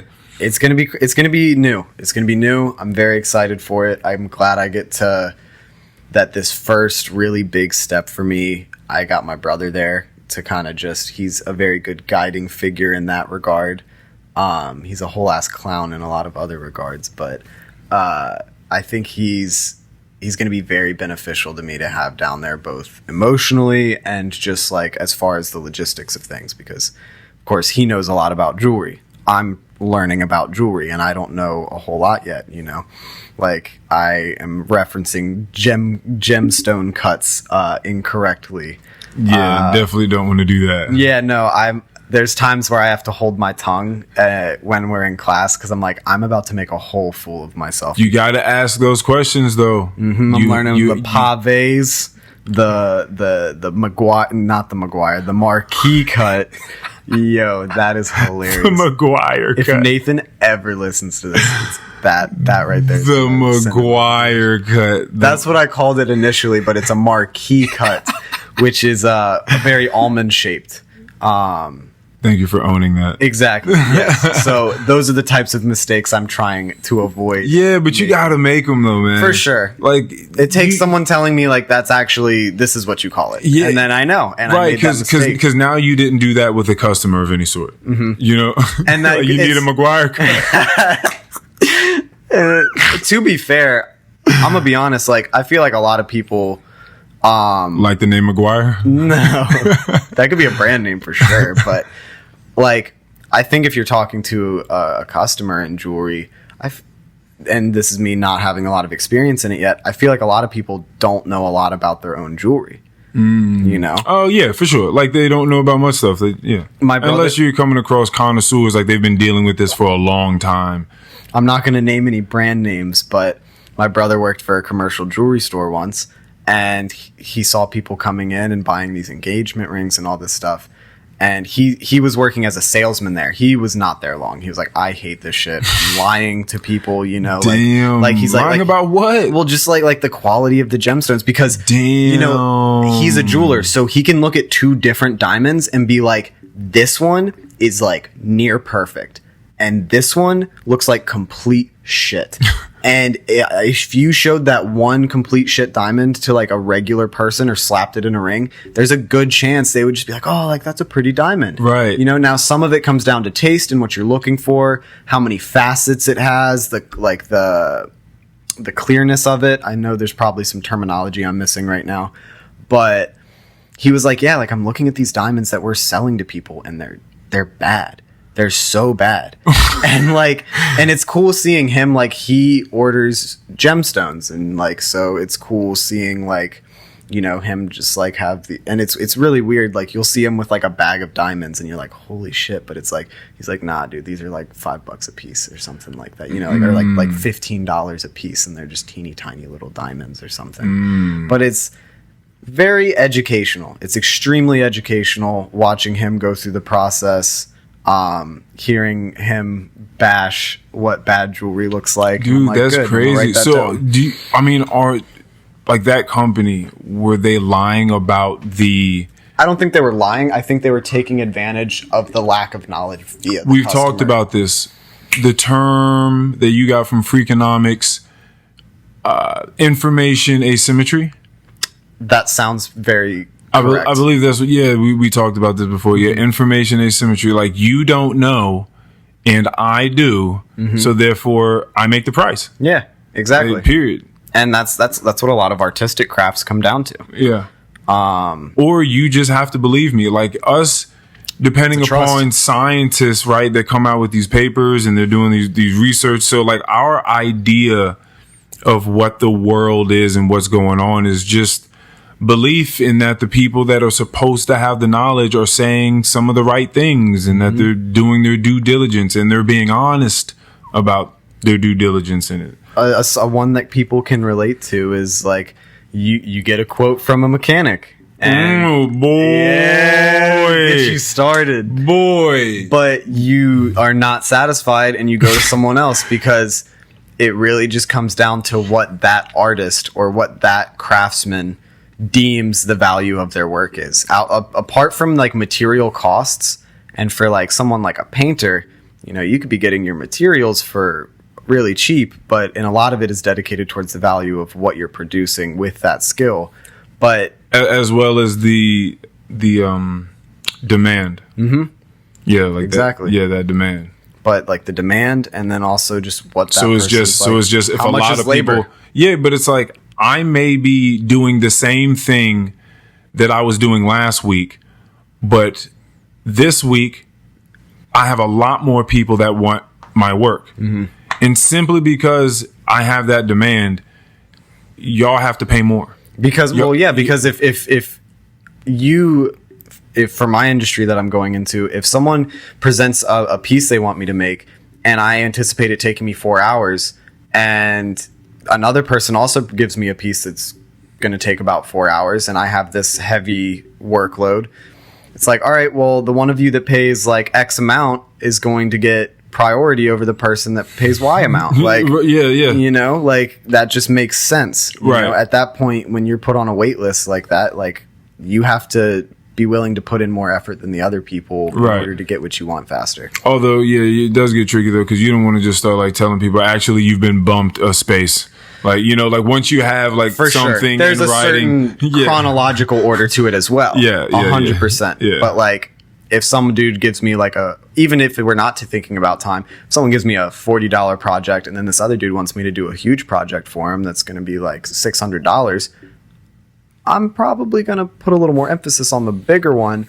Might be able to crank out that tiny one in between, but that's something I'm really going to have to understand the ins and outs of when I get down there, because I'm working one of these crafts, I have to determine what my self-worth is. And you want to go in there with big dick energy, but you also don't want to be like too big for your britches. Right. Like part of me thinks it's more logical to start, like I've messaged some jeweler friends of ours, and just been like, use me as a guinea pig. I'll do your work for free, and like, let me know as a customer how I did, the quality of the final product for you. Let me know what I can improve on. And I'm hoping I can do some of that free, some of it paid, while I'm still in school, because I would love to get done with this 12-week program. And by like Christmas of this year, I would love to already be making money doing what I want to do, instead of having to work some bum ass job on the side for like at this point, like, I know this sounds bad, but like, I'm dreading getting like another food and beverage like service job when I get down there. Like, Alaska treated me very well, but this is not the industry for everyone. I am not one of those people that belongs to this industry. Yeah. And knowing that I'm about to go to school and not really even have time to work, and like a lot of my expenses, not all of them, are paid for. It's like, I need to find some source of income, but for right now, like, as long as I get my insurance paid, like, I'm good. And if like, you know, if I can get like $300 a month from doing sketches and like doing files for people for doing models, that would be so cool. Yes. Like, it would really boost my confidence and independence. You and I were talking the other day. It was definitely you and I having discussion about making $70,000 a year. Oh yeah. That is like, my goal right now, to be comfortable, to just be like slightly above like the average like income. Because just being above the average would just, I'm good. I can be a little minimal and just, it's fine. I can afford minor luxuries when I want them. Right. I don't need more than that right now. I'm not greedy for all these luxuries and shit. You know, I want to be able to have a house of my own. I want to be able to pay those bills. And I want to be able to, like, you know, afford things instead of having to be like, oh shit, I got to pull this out of my savings, and then I'm behind, and then like, now I got to catch up. You know what though? I think 70,000 is a great number. I do think that people in general, if they had a rewiring of where and how they spend money, they could already be living a different lifestyle than they are. For sure. I could have been more conscious with my money. Yeah, we all could have. Like, everybody for the most part has just spent a ton of money on just dumb shit, detrimental things, like, you know, physically speaking, physiologically speaking, just wasteful things you just didn't need, you don't use, just a bunch of stuff like that. Like, there's a ton subscriptions you don't need subscriptions to. Also, it's just a ton of wasted money. Food's a big one. Like, the just amount of food that we spend when we go out places, the amount that we just pack our kitchens full of, and we're not getting to all those things, but it's just it's just tons of money. You know, car notes that you don't need. Like, you didn't need to get the Mercedes. Like, you didn't need to overextend yourself. Now you're paying a fucking car note. When I've heard of people paying car notes, there's like, oh yeah, mine's like $489. I'm like, oh my God. Whoa, $500 a month? Oh no. Like, I thought, and maybe mine is high to certain people, but I thought that mine, which again I've gotten out of the way now, was $242 a month. Yeah. And I thought that was kind of getting there, you know. So people took $500, but again, we spend our money in all different sorts of ways. So I feel like if you got a whole new map of what it means to have money, to own things, to, you know, just do productive things, all those, it would just change your idea, and you probably, you'd be much better off. I would definitely like have saved a lot more young money from when I was younger, like working at the lavender farm, working at my job before I came to Salamander, and just from like Christmases and all that stuff. I would have like done a lot more saving of all of that money. But I know like right now where I am, and it's dangerous. It's one of the reasons why I would love to get to that 70,000 goal as soon as possible, is like, I am willing to throw out money in the sense of like, I will spend a large sum of money if I'm going to get an experience out of that. Like, I think, okay, I know I understand the value of saving money, and I need to do better about that. But the value of the experiences I get from when I have spent that money. Yeah, you feel like they're worth it. I do. One of the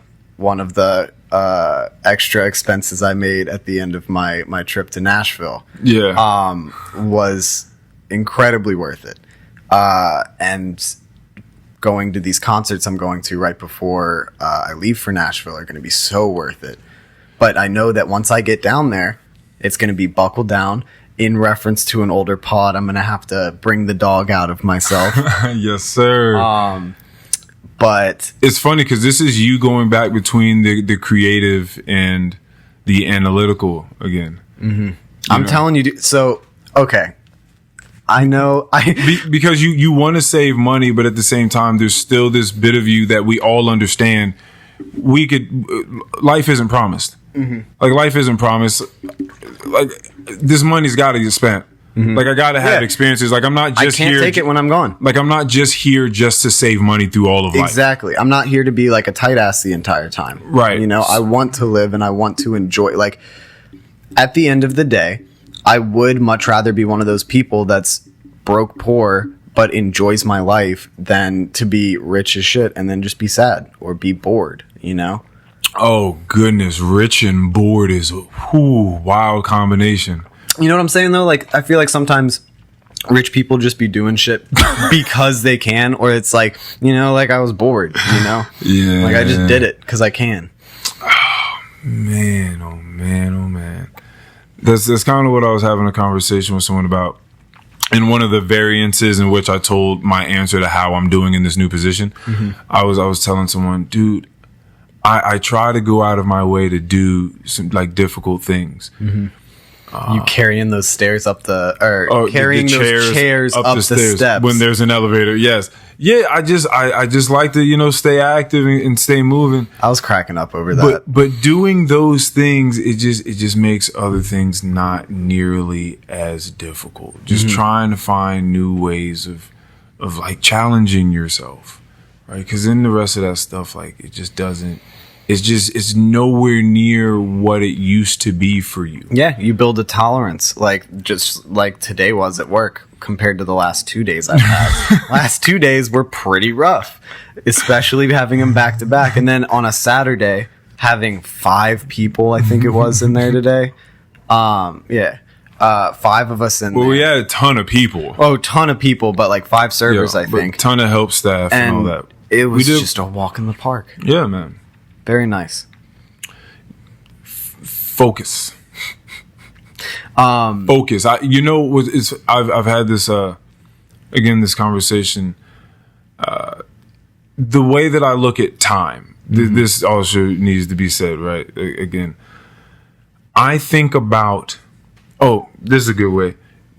Did you ever watch the movie Pursuit of Happiness with Will Smith? Mm-mm. Oh, boy. Who? Oh, we're about to shut this pod down. What are you talking about? You haven't seen Pursuit of Happiness. I'm sorry. I am sorry. Okay, you know what? I'm not even going to be that person. That's all right.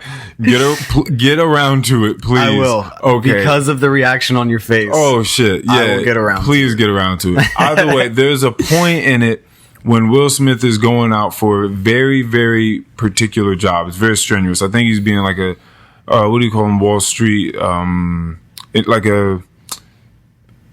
just one of the dudes running the stocks. Yeah, like a stockbroker. Stockbroker. Yeah, exactly. So he's going out for that, and he's in the bullpen, and it's just 100 fucking dudes in his room, and all the What's little. the time? The time era. What's the year? That's a very good. I'd say 90s. Okay. Yeah, maybe in the 90s, something like that. I know that he was selling bone density scanners, which were going out of business because the X-ray became a thing. So whenever the X-ray became a thing, that's probably around that time. Okay. So yeah, he was walking around as like a door-to-door bone density scanner selling, and some guy told him that he'd be rich off of them, and then he started selling them and realized he wasn't. Mm-hmm. So him and his family, and he put all of his money into it. So him and his family were broke. Anyway, you got to go watch it. Either way, he's working amongst all these guys in the stockbrokers, like trying to become the one that gets hired. It's like one of those sorts of pools. Yeah. And he has to make like a ton of calls a day trying to fucking sell stock, I guess. And I'm not the stock guy. I don't really know shit. But he's trying to sell stock, so he's making like 1 million calls. And you start to hear him narrate as they're just, panning over the entire bullpen. You're seeing all these people work maddening hours, just typing away on their fucking computers and picking up phones and hanging up phones and just telling people, come on, you're going to want to buy this. Trust me, you're going to want to buy this. You're going to be really upset when this goes up. And just talking to people all fucking day long. That's so exhausting. And you hear him start narrating, and he's like, so something I've learned is that if I don't drink water, I don't go to the bathroom. If I don't go to the bathroom, that saves me an extra, I don't know how much time he said, but that allows me to make about 50 more calls a day than my peers. Right. Right. I be thinking like that. So sometimes when I'm moving about trying to make life better, right, for other people, this work quality, sometimes I can be abrupt. And so that's something that also needs to be known. And I've had conversations about that. I can be very abrupt, and I can be so someone like you, right, that says that they just ramble on.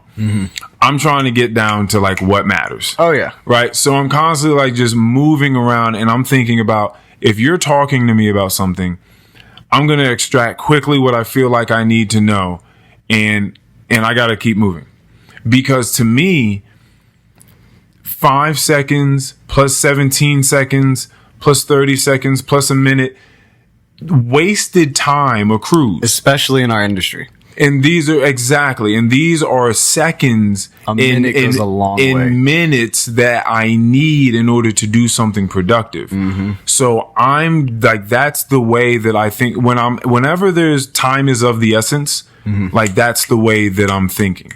I'm moving things away. I'm getting distractions out of my way. I'm getting to the point, I'm understanding it, and I'm moving to make something happen, constantly. Right? And I see that on people's faces at work. And that's when I said earlier, oh shit, I'm doing that thing again.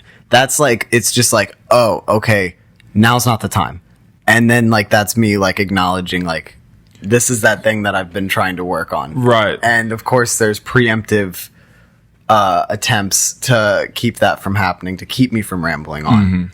But I've gotten a lot better about just not taking it personally when people do that. Sure. I'm just I get it. I am a person who does this thing. So I'm not going to hold you accountable for a good example is a person who works at our establishment. we have seen our boy going through it recently. Okay. And I think a lot of it has to do with that is the connection, because he is unable to kind of connect the lines of there are people here that have to hustle and they're in the weeds right now, or they do not have time to spare for a whole lengthy casual conversation. It's the middle of their workday. There's a table out there that needs to be checked on. There's dishes that need to be run through the dishwasher. There's food that needs to be prepped, and people can't sit. So like that's like more extreme side of the spectrum that I feel like I am somewhere on. And that's why I have a little bit of sympathy for him. I feel like, of course, because it's like, I get it, like sometimes you just want to talk. You just want to be able to talk to someone to whether it's a distraction, whether it's just some sort of interaction to form a connection or whatever.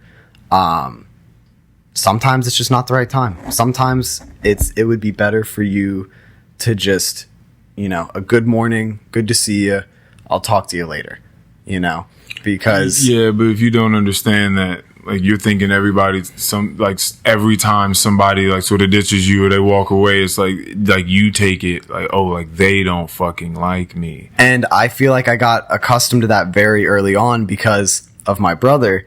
And while I think some of it was me being a rambler, I think it was, as I've talked to you, his lack of attention span also attributed to that. And they kind of just clashed into this point where I would just feel like he just ignores me all the time. He doesn't really he doesn't want to hang out with me. He doesn't want to do anything. I was like that kid brother that just always wanted to hang out. Mm-hmm. I'm like, I just want to come see what you're doing. I'll just sit on the floor in your room and just be there. Yeah. So when I was younger, I'd take it really personal when my brother would just like kick me out or be like just ignoring me or just being sitting there on his phone like, cool. Yeah. Yeah. But now it's just like, oh, okay. Like I'm gonna go do something else. Like, yeah, that's a good way to. That's what I do. Some conditioning. Is I just go do something else. Like, like it's totally fine. Like we don't. Like you can do that thing. Yeah. And it's like, I see someone else. Oh, I'm gonna go do something else. It's like, okay, that's because I'm doing that thing. Something needs to be done. There's something that needs to be done that I don't quite understand. Sometimes it's just good enough knowing that you don't know something. And you have to rest in ease knowing I don't know whatever it is that they're going through. Mm-hmm. Yeah. I don't know what it is. So I have to give what happened. That's what I'm asking. What the hell happened to benefit of the doubt? Mm-hmm. I don't know what's going on. So I ought to just going back to what you said in the meeting. Leave it up. I don't know yet. Going back to what you said in the meeting the other day. Not assuming that just because you can't see someone that they're not working. Yeah. That's bro. I think that's just, it's easy for all people to do, right? Like it happens to people in relationships. Like if I don't see you for X amount of days or whatever, I start to feel like, okay, what the fuck is going on? Like, people start feeling different ways about that. If you're not around, like, then what is that? Are you trying to communicate something to me, or is it just whatever the fuck? And it's harder the older you get because, like, if you were to take one of my high school friends, for example, someone I've been around for half of my life, I don't think like that because it's like, why would that's so illogical. And when it's people that you're still kind of forming connections with or people that you only kind of get one certain, like if it's someone you only ever see at work, you never see what they're like outside of work, it's not someone you've seen the multiple facets of that person. It's easy to kind of just spin angles. And for me, anxiety fucking kills me over that stuff with just random stuff, like with all sorts of stuff, like just stressing out over finding a house in Nashville, what if this happens, what if that happens. A lot of that I feel like was ingrained from my mom because she's a big anxiety spaz. Love her to death though. Love you Janet. Love you Janet. Love you.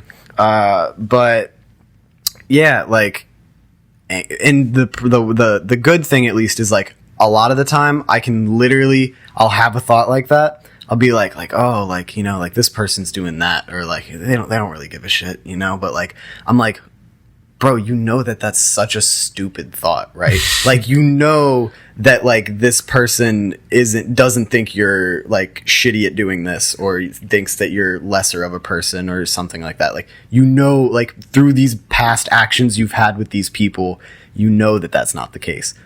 But when you think of like, you know, I've only known this person a year, I've only known this person 6 months, like, you know, there's a lot of like, well, anything, like I don't know them. I don't know them, because you kind of just break it down for how long that person's been alive, how much there is to know about that person.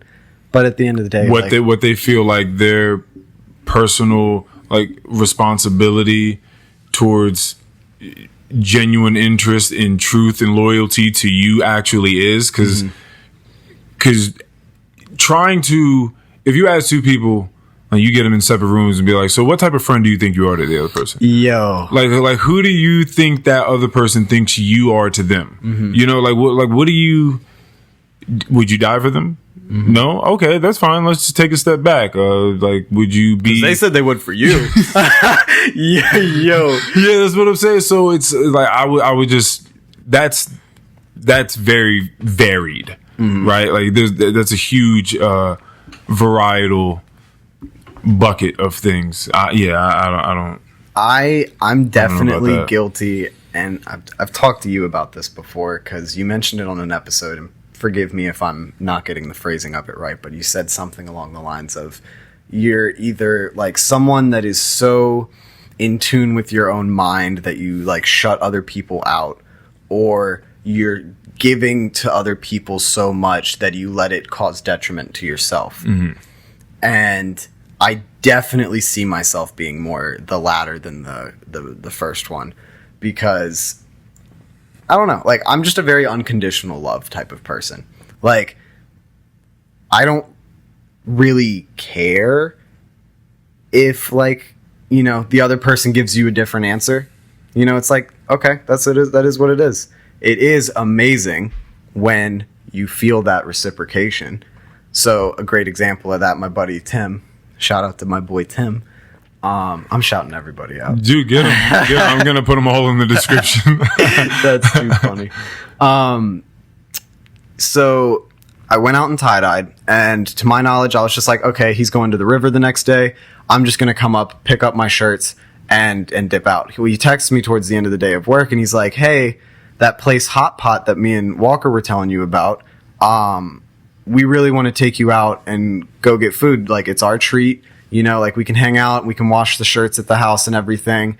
And, like, there's something about, like, there's, you know, I can probably count on one hand the amount of people that, like, every time I step in the room with them, I just feel the unconditional love. You know? Like, it's just there. It's so there. And it's like, as I've told you before, like, me and my friends are so comfortable with just being like, I love you. You know? Like, and I feel very like, nice. And now some people would say, oh, well, like, if you use it that loosely, it dilutes the definition. I wouldn't say so, because of course there are different levels of love, but also I'm only going to use that with somebody that, you know, that I care about. And like, if I use that for someone, you have my unconditional love. And that's kind of just period. And I feel like that's just, I don't know when I started being like that. There are no conditions? It also depends on exactly, well, maybe not, because it also depends on exactly what this meaning of love is for you. Like, what this particular level of love would be for this, you know, particular person we're talking about hypothetically. I think certain conditions could shift you up and down, and it could change the definition of the love that I have for you. Okay. A good example is the falling out with a friend of mine that I had. You know, like, things just kind of were just on the decline, you know, like, wasn't treating their friends the way they should have been. And we told this person numerous times, and there was just no improvement. And it was just like, okay, well, I'm going to stop hanging out with you. I still wish the best for this person. I still want him to be successful, and I would love for like just one day, you know, if I were to like be back in Virginia and I run into this person out of the blue and they just say like, hey, you know, like, want to go grab a drink or something? I'd be like, hell yeah, I'd love to see how you're doing, you know? And like, if you have come a distance and you have changed in a certain sense, then the definition of the love that I have given you can change again. Yes. You know? Okay. So okay, I'm with that. I understand all that. It's an evolutionary word. Right. And it doesn't stop changing, I feel. But matter of fact, because this sounds like something we were talking about before this, which was the ecosystems. Yeah. So it's like, so your friends again put together, because, and the reason I'm saying this is because it's just like ever evolving, right, into something else. It's sometimes it's not always just better or worse. It's just different. And this, yeah, you're right. I mean, that sounds about right. That sounds like what relationships are. Yeah. Just in general. Yeah. But I got a big heart, and I love to give people the flowers. You know that. Yes, you do. Yes, you do. For better or for worse, but no. It makes me feel good. It makes me feel good to just shower people in love. Yeah, I mean, I hope that, you know, no one out there thinks that it's uncool to do so. I feel like there is a stigma against it, though. You know, like, I just feel like dick riding? I don't know. I just feel like why you dick riding, man? Yeah, like, well, you know, like, there's gave this nigga way too many compliments, man. There's a lot of masculinity that, like, gets in the way of, like, forming proper relationships just with people of the same sex, you know? Like, yeah. Like, some dude could see me, like, this actually happened once. Me and my brother are, like, walking out of Molly's in Warrenton, and some dude just sees us doing some stupid shit to each other. Or like one of us might have smacked the other on the ass or something, or like, it was wild. Yeah, and like this some dude just like sees us and just calls us the derogatory term, not the F word, but the other F word. Yeah. And it's just like, okay, like, first of all, like, what do you even know about us? And second of all, like, So what if we were a gay couple? Yeah. Damn. But, like, I just feel like there's a lot of haters, you know? A lot of people that want to troll, a lot of people that just want to, like, make someone's life a little more difficult. Yeah, but some people like really have like hate in their heart. Oh, like they're like some people that really, you know, I don't hate. Yeah, like I don't know how many times, like for how many episodes I'm gonna bring this up at least once, but that Kendrick album for track 8, We Cry Together. There were people that, I mean, I talked to people that listened to that was like, yo, that shit was kind of difficult. Like, it was kind of difficult because they got it so spot on, this argument, this just hateful, aggressive argument from these two different sides. It like, that shit is real. And everything that they said from the start to finish is like real content. It's real argument shit. And it sucks knowing that, like, there's people, and who's to say that I hope that never comes out of me. Oh man! I hope that I'd be so disappointed in myself. Yeah. Like after I got done being mad at the person, like I'd be like, how'd you even let yourself? Like, how did you let yourself get there? Why do we get this far? Yeah, like this. Yeah, because there were clearly steps you didn't take that got you here. Like, so like something you are laying out everything that got you here. Oh, man. I will say, like, I'll listen to the whole album through, but like, I'd say probably 50% of the time I will skip We Cry Together purely because it's just so much. It's so much. Like, I'm not willing to be in the mood. Like, I'm not willing to be this pissed at my fictitious spouse right now. You know what I'm saying? Because it feels that real. Well, I see what you're saying. I'm far removed, like that you're not getting that out of me, right? So I can look at it and identify with the place that I don't think I was ever there, but I was closer to there than where I am now. That's for certain. So again, like everything else, I know there's a spectrum and you can slide amongst that spectrum. And that shit is real, but I'm able to look at it in there's certain parts where I laugh because, you know, some of it's just stupid. When it's the she says something about sucking some other dude's dick to get him upset real quick. I should have sucked a bigger dick. Yeah, exactly. Exactly.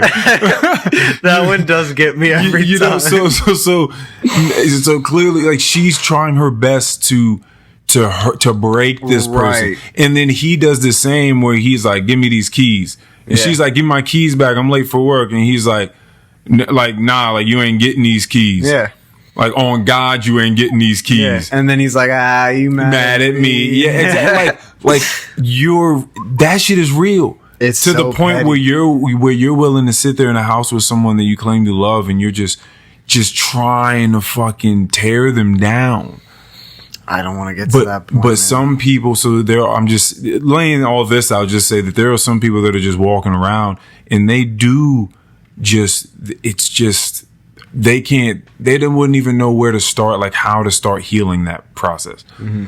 Like, they just angry, really, really angry and confused. Mm-hmm. And those two things you do not make good decisions under those circumstances. Mm-hmm. So now it's like all your circumstances are getting worse because the decisions are getting worse. Yeah, it's terrible. The more you kind of embed yourself in that, the more you feel like you can't get out.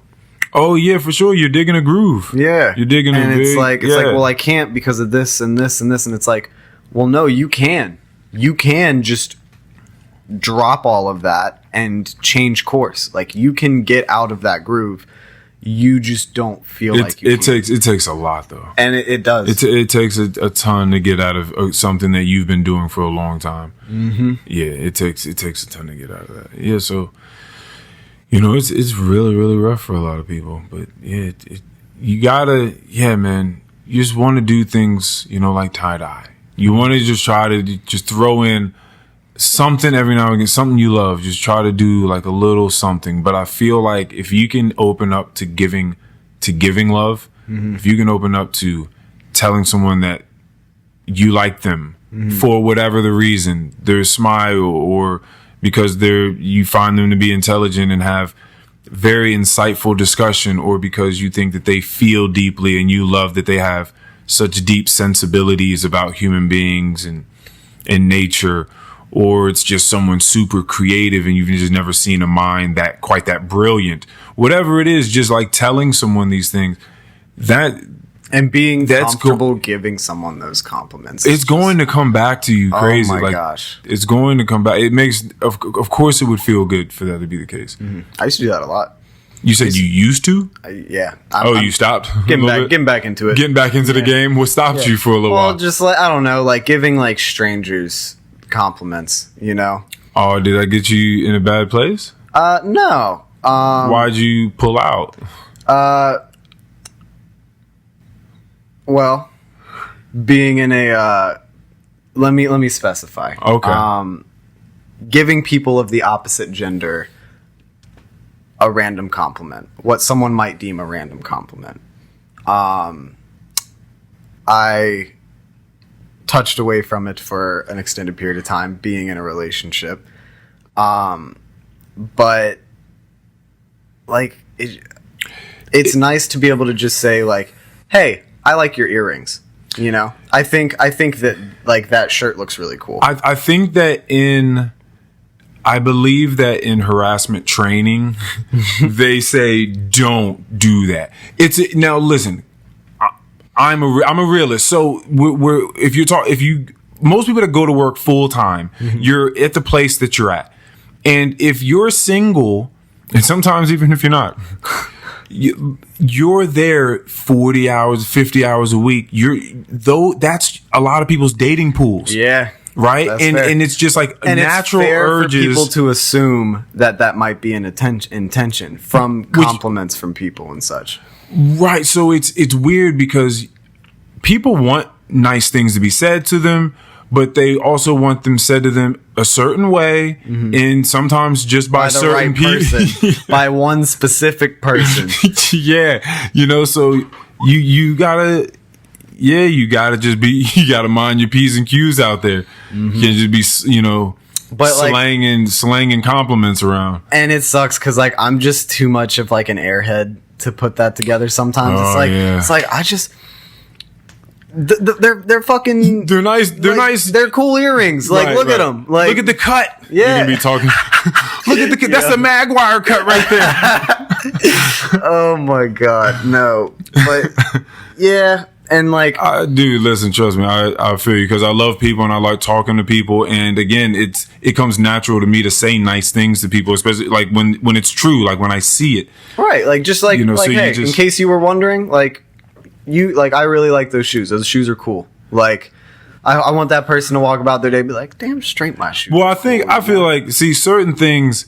Also, the like direction of the compliment. The shoes, I feel like that's you can get away with that. Oh, for sure. You know what I'm saying? You're just like, man, I really like that skirt. No, so I'm not doing that shit. That's what we call being creepy, Earl. Hey, I really like the print on the back of that skirt. Chill. Like, no, I'm primarily complimenting, like, and it's not even like, oh shit, it's not like I'm even doing this to something that is like say it's like an intentionally revealing shirt. I'm not like, oh, I like that shirt. It's not like that. It could be like a Grateful Dead shirt. I'm like, hey, I like that shirt. You're right, but things change because if it's like a super fly shirt, like you like it a lot, but the titties are out a little bit, then now you can't compliment the shirt. You can't compliment the shirt if the cleavage is out because now. What if you? Bro, no, you cannot compliment the shirt. You're right. I'm saying this is a very which is crazy, but situation. You can't. But like, I mean, you can. I mean, fuck it. You can. Say it's a Pink Floyd shirt, and instead of being like, I really like your shirt, being like, oh, so do you listen to Pink Floyd? Like redirect. That's what I'm talking about. A certain way. Yeah. Like you have to come correct. Doing it in like hey, nice shirt. Yeah. Like I'm not looking someone up and down and shit. Right. Like, and I'm usually like intentionally avoiding suggestive areas, like a necklace that might be hanging down a bit too low or something. Like that. Yeah. I'm not going for like the easy target type shit. So so you would never compliment a woman on her if you notice that she maybe took pride in this, that her maybe shade of lipstick that went along with the dress. Like you would never be like, oh, that's a nice shade that you put together with that. I would maybe say like, oh, I think like you did a really good job on your makeup, or your makeup looks really good. And maybe just say like, I like the color coordination you got going on or something. Yeah. But like them lips. Oh yeah, I'm not saying like I like that. I see what you did there. I see you. I'm not doing that. I'm not gonna go up to a girl and be like, "Hey, your ass looks good in those pants." Like I'm not. That's not on the agenda. Not even on the agenda. I go after like quirky articles of clothing. And I like to compliment them on it. You know, maybe if it's something that they wanted someone to compliment them on. Well, see, that's murky waters too, because you don't know. Shit. Yeah, because now you see something and you just like, oh, she wants this. Oh God. Oh yeah, she looking for this. It's like someone walks in with like a new haircut. What's up, Big Dick Nick? They walk in with like a different head on their shoulders, and it's like, oh, that new haircut came with some little sauce, changes. A little sauce. It's like when someone puts on the suit, whether they do it in a good way or a bad way. Oh yeah, bro. It how funny that things can truly corrupt our character, and it's something as simple as a haircut or a suit. Like that's why people are. They're so much more impressionable. I talked to you about this the other day, like how much more impressionable we are than we like to give credit towards. Mm-hmm. Like we think we're all just doing our own thing, being cool in our own little islands. And you don't understand just how much impressions you are taking in every day. Influence everything has on you. You have no idea. Like dude, I change shit up all the time. Mm-hmm. I'm constantly changing my mind about things and how I think about things and what I'm willing to do. Like and that's the way I want it to be. I keep seeing refinement. I have to stay open to new things. Period. Agreed. Period. I feel like that's that's why I'm just so excited to move. you know? Oh, like that's the rattling of the cage for you a little bit? If it wasn't a rattling of some sort of cage, I'd be a little worried. Maybe not a little worried. That'd be kind of impressive. You've been stuck in a time-space continuum? I mean, just like, I'm going to be away from everything I've gotten used to doing, you know? I've gotten used to hanging out with these people when, you know, I'm looking for something to do. Or I fall back on these things when, you know, I can't go do this, or...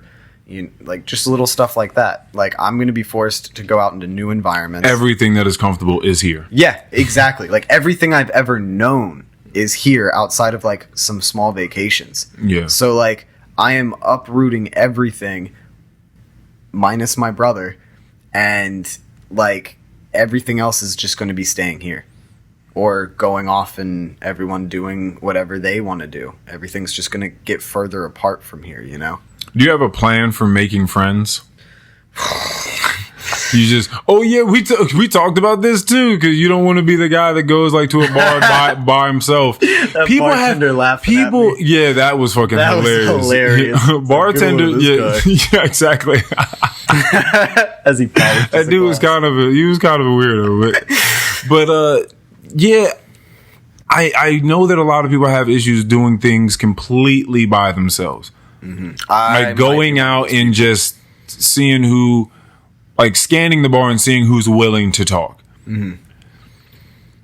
So then we go to things like, so you just gonna like open up a Tinder?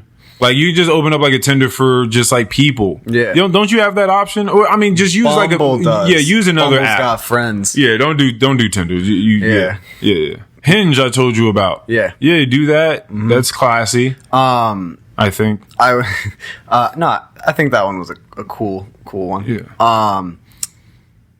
Yeah, I'm definitely one of those people that struggles in getting out there, but I feel like it's because I'm also under this impression, as mentioned earlier, I feel like there's just too many people out there that aren't open to just some love of any sort, whether it's an innocent, like just giving someone some sort of nice pleasantry, you know?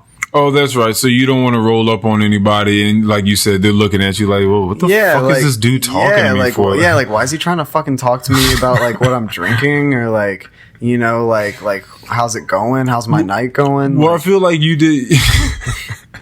Like, I don't fucking know this guy. And I mean, if you're out, there's certain signals, but if you're out and you're just like alone, I feel like again you're decent enough to be able to spot out people that are just trying to do their own fucking thing, or they seem like they're jovial human beings that wouldn't slap someone for trying to come and talk to them. And honestly, I feel like a lot of the time that's not the case. I feel like we tell ourselves that story. Mm-hmm. But I feel like if you are just a nice, kind, considerate, respectful person, when you address people and you walk up to some people at the bar that are having a good time, because they're at the bar having a good time, like there's a good chance that they know that is a thing. Mm-hmm. They know that that's possible. So it's not like it's completely crazy for a stranger to talk to you at a bar. Like it happens all the time.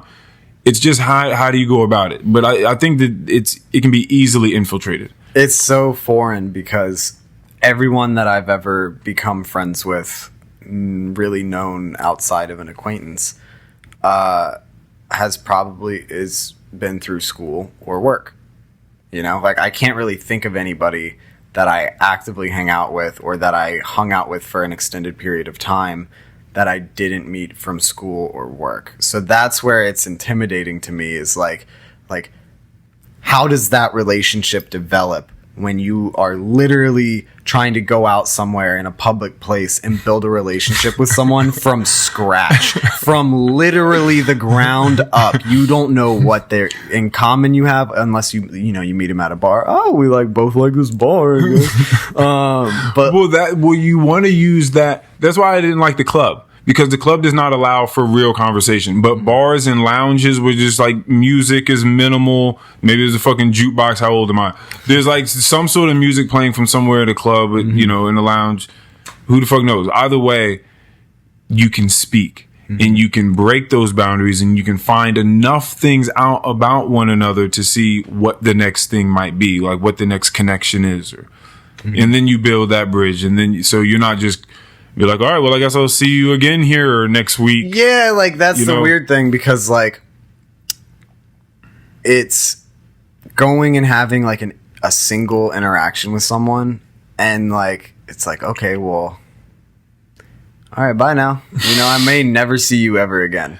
That's very true. Basing everything off of one interaction. Oh, bro, let me tell you something. What matters is that when people leave your presence, they can say he was considerate, he was respectful, he was kind, he was generous, he was thoughtful, right? Like these things is what you want people to say, because you don't know if you'll see them again, and you don't know how that will happen. And you hope that whenever your name is coming out of their mouth, it's good. It's good. That's what you want all of the time. You want, it's not going to always happen, but you want the most amount of people saying nice things about you, because you don't know how that comes back around to you. You don't know who hears this person talking about you, and then they come around and then they meet you and they're like, this piece of shit. Like, let's send everybody off with good vibes. Everybody. Did I tell you about my little side quest? This guy I met outside of a bar in Warrenton, Molly's. Maybe I did, maybe I didn't. But we'll find out. You definitely did not tell me about a side quest with some strange dude outside of a place called Molly's. All right. So this is kind of my first steps in interacting with a complete stranger who I have not met before through school or work.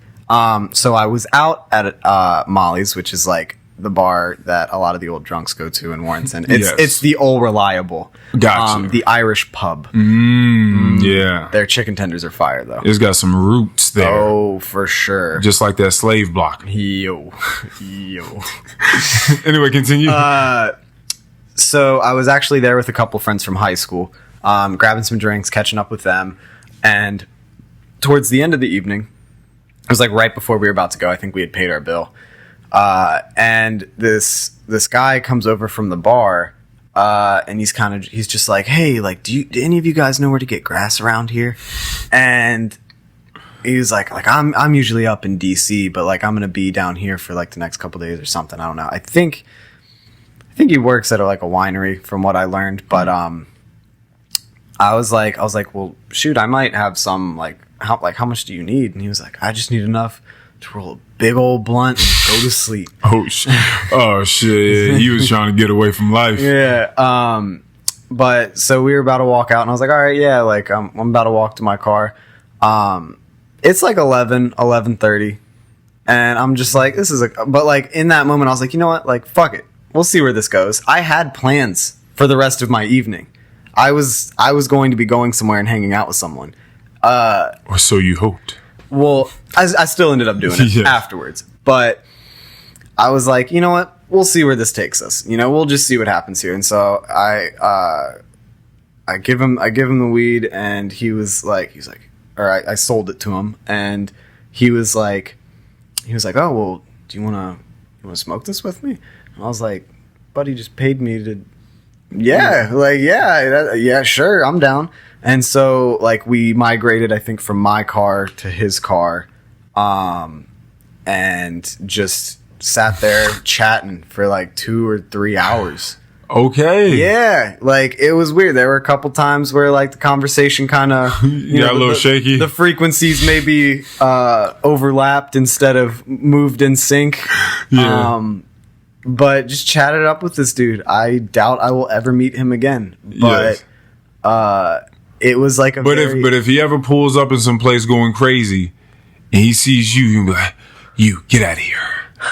Facts. You know what I mean? You might have the get out of jail free card. That's what I'm saying. It's that sort of story. It's that scenario. It's just a good rule of thumb. Just be kind to people. I want to be one of those people that's like, if someone has a problem with me, like, that doesn't mean everybody go smoke a joint with just like some random dude. Yeah, for sure. Don't do that. I was like, the anxious part of me was like, you bro, this dude could fucking kill me if he wanted to. Yeah. I was like sitting in his car. I was like, bro, I'm in his territory. If like just in hypotheticals, like this dude could pull a knife or a gun on me so quick, and I would be done. Right. But we're all thankful that didn't happen for sure. I think. Oh fuck! What was I gonna say? I have no clue. Damn. It was right there. I felt it slipping away too. What were we talking about? Well, this was like your very first time doing it. Not too bad. First time interaction with this dude, not too bad. God damn it, it's gone. Oh, that's loss. That's painful. Why was it? Did you feel like it was something like you needed that? It was gonna keep chugging, but damn, that one's gone. It's gone. Yeah. All right. But no, it was cool to. Well, I'm glad you had that interaction with that guy and that it went well. Oh, I remember now. Thank you. Yes, sir. It was. I never want to be that person. Like, you know, if someone there's like that one person that's just so sweet, so nice, and there's that one person that's like, oh, I don't really fuck with them, and it's like, how do you not fuck with them? Like, what did they do? Like, it's cool if you like they're not your crowd, but like, why do you like have an issue with them? You know, like this person doesn't do anything to anybody. Like there's a problem with you if you have a problem with this person. Yeah, you have to be wary of those people. It's like if you tell me, if there's certain people I look at where if you tell me they're a fucking bitch or you got a huge problem with them, I'm automatically looking at you crazy. Yeah. Because they're too noble. It's just like, yeah, okay. Yeah, all right. That probably sounds like it's a you problem. Yeah, it's like, okay, that's the hate speaking. Like that's the way you want to live. That's the sort of word around that you want about yourself. Where if someone's talking crazy about you, everyone else is looking at that person like, what the fuck are you talking about? What the fuck are you talking about? Like, okay, weirdo. Yeah, that'd be like if someone was like, Earl is the shittiest person. I would be like, are you sure about that? Are you sure about that? I've cooked dinner for this man. Yo, I would love that would be so funny. I'd love to hear about someone saying that about me. I'd love to know what I would also love to see their take. I'd love to know like their reasoning. I would really I would be super, super intrigued. Like what it is you have. Write that shit down. I would definitely think about it. For sure. But if it was, you had to filter it though. Yeah, because if it was just like complete bullshit, I'd be like, nah, you missed the mark on that one. Yeah. Kind of like you were saying on a somewhat recent episode that like you don't fuck with shit talking, but you can criticize someone. Like if you are talking about someone and you have logical reasoning behind why you don't like them and you explain that in a very organized, understandable fashion, then I will at least give you the benefit of the doubt there. You know, maybe I might feel differently about the person, but like, damn, like I'm sorry you feel that way, or like I understand if like that situation made you feel that way, but if they're just name calling, like this person's a little bitch, like you know, they don't do shit, right? They're fucking lazy, they're stupid, like two-faced, and it's just like, okay, but like how are they a bitch? How are they two-faced? Like who hurt you? Yeah, for sure, and keep them away from me. Yeah. But no, it was a cool first interaction with that one guy.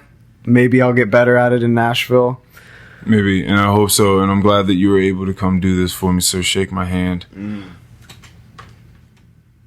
Get a picture.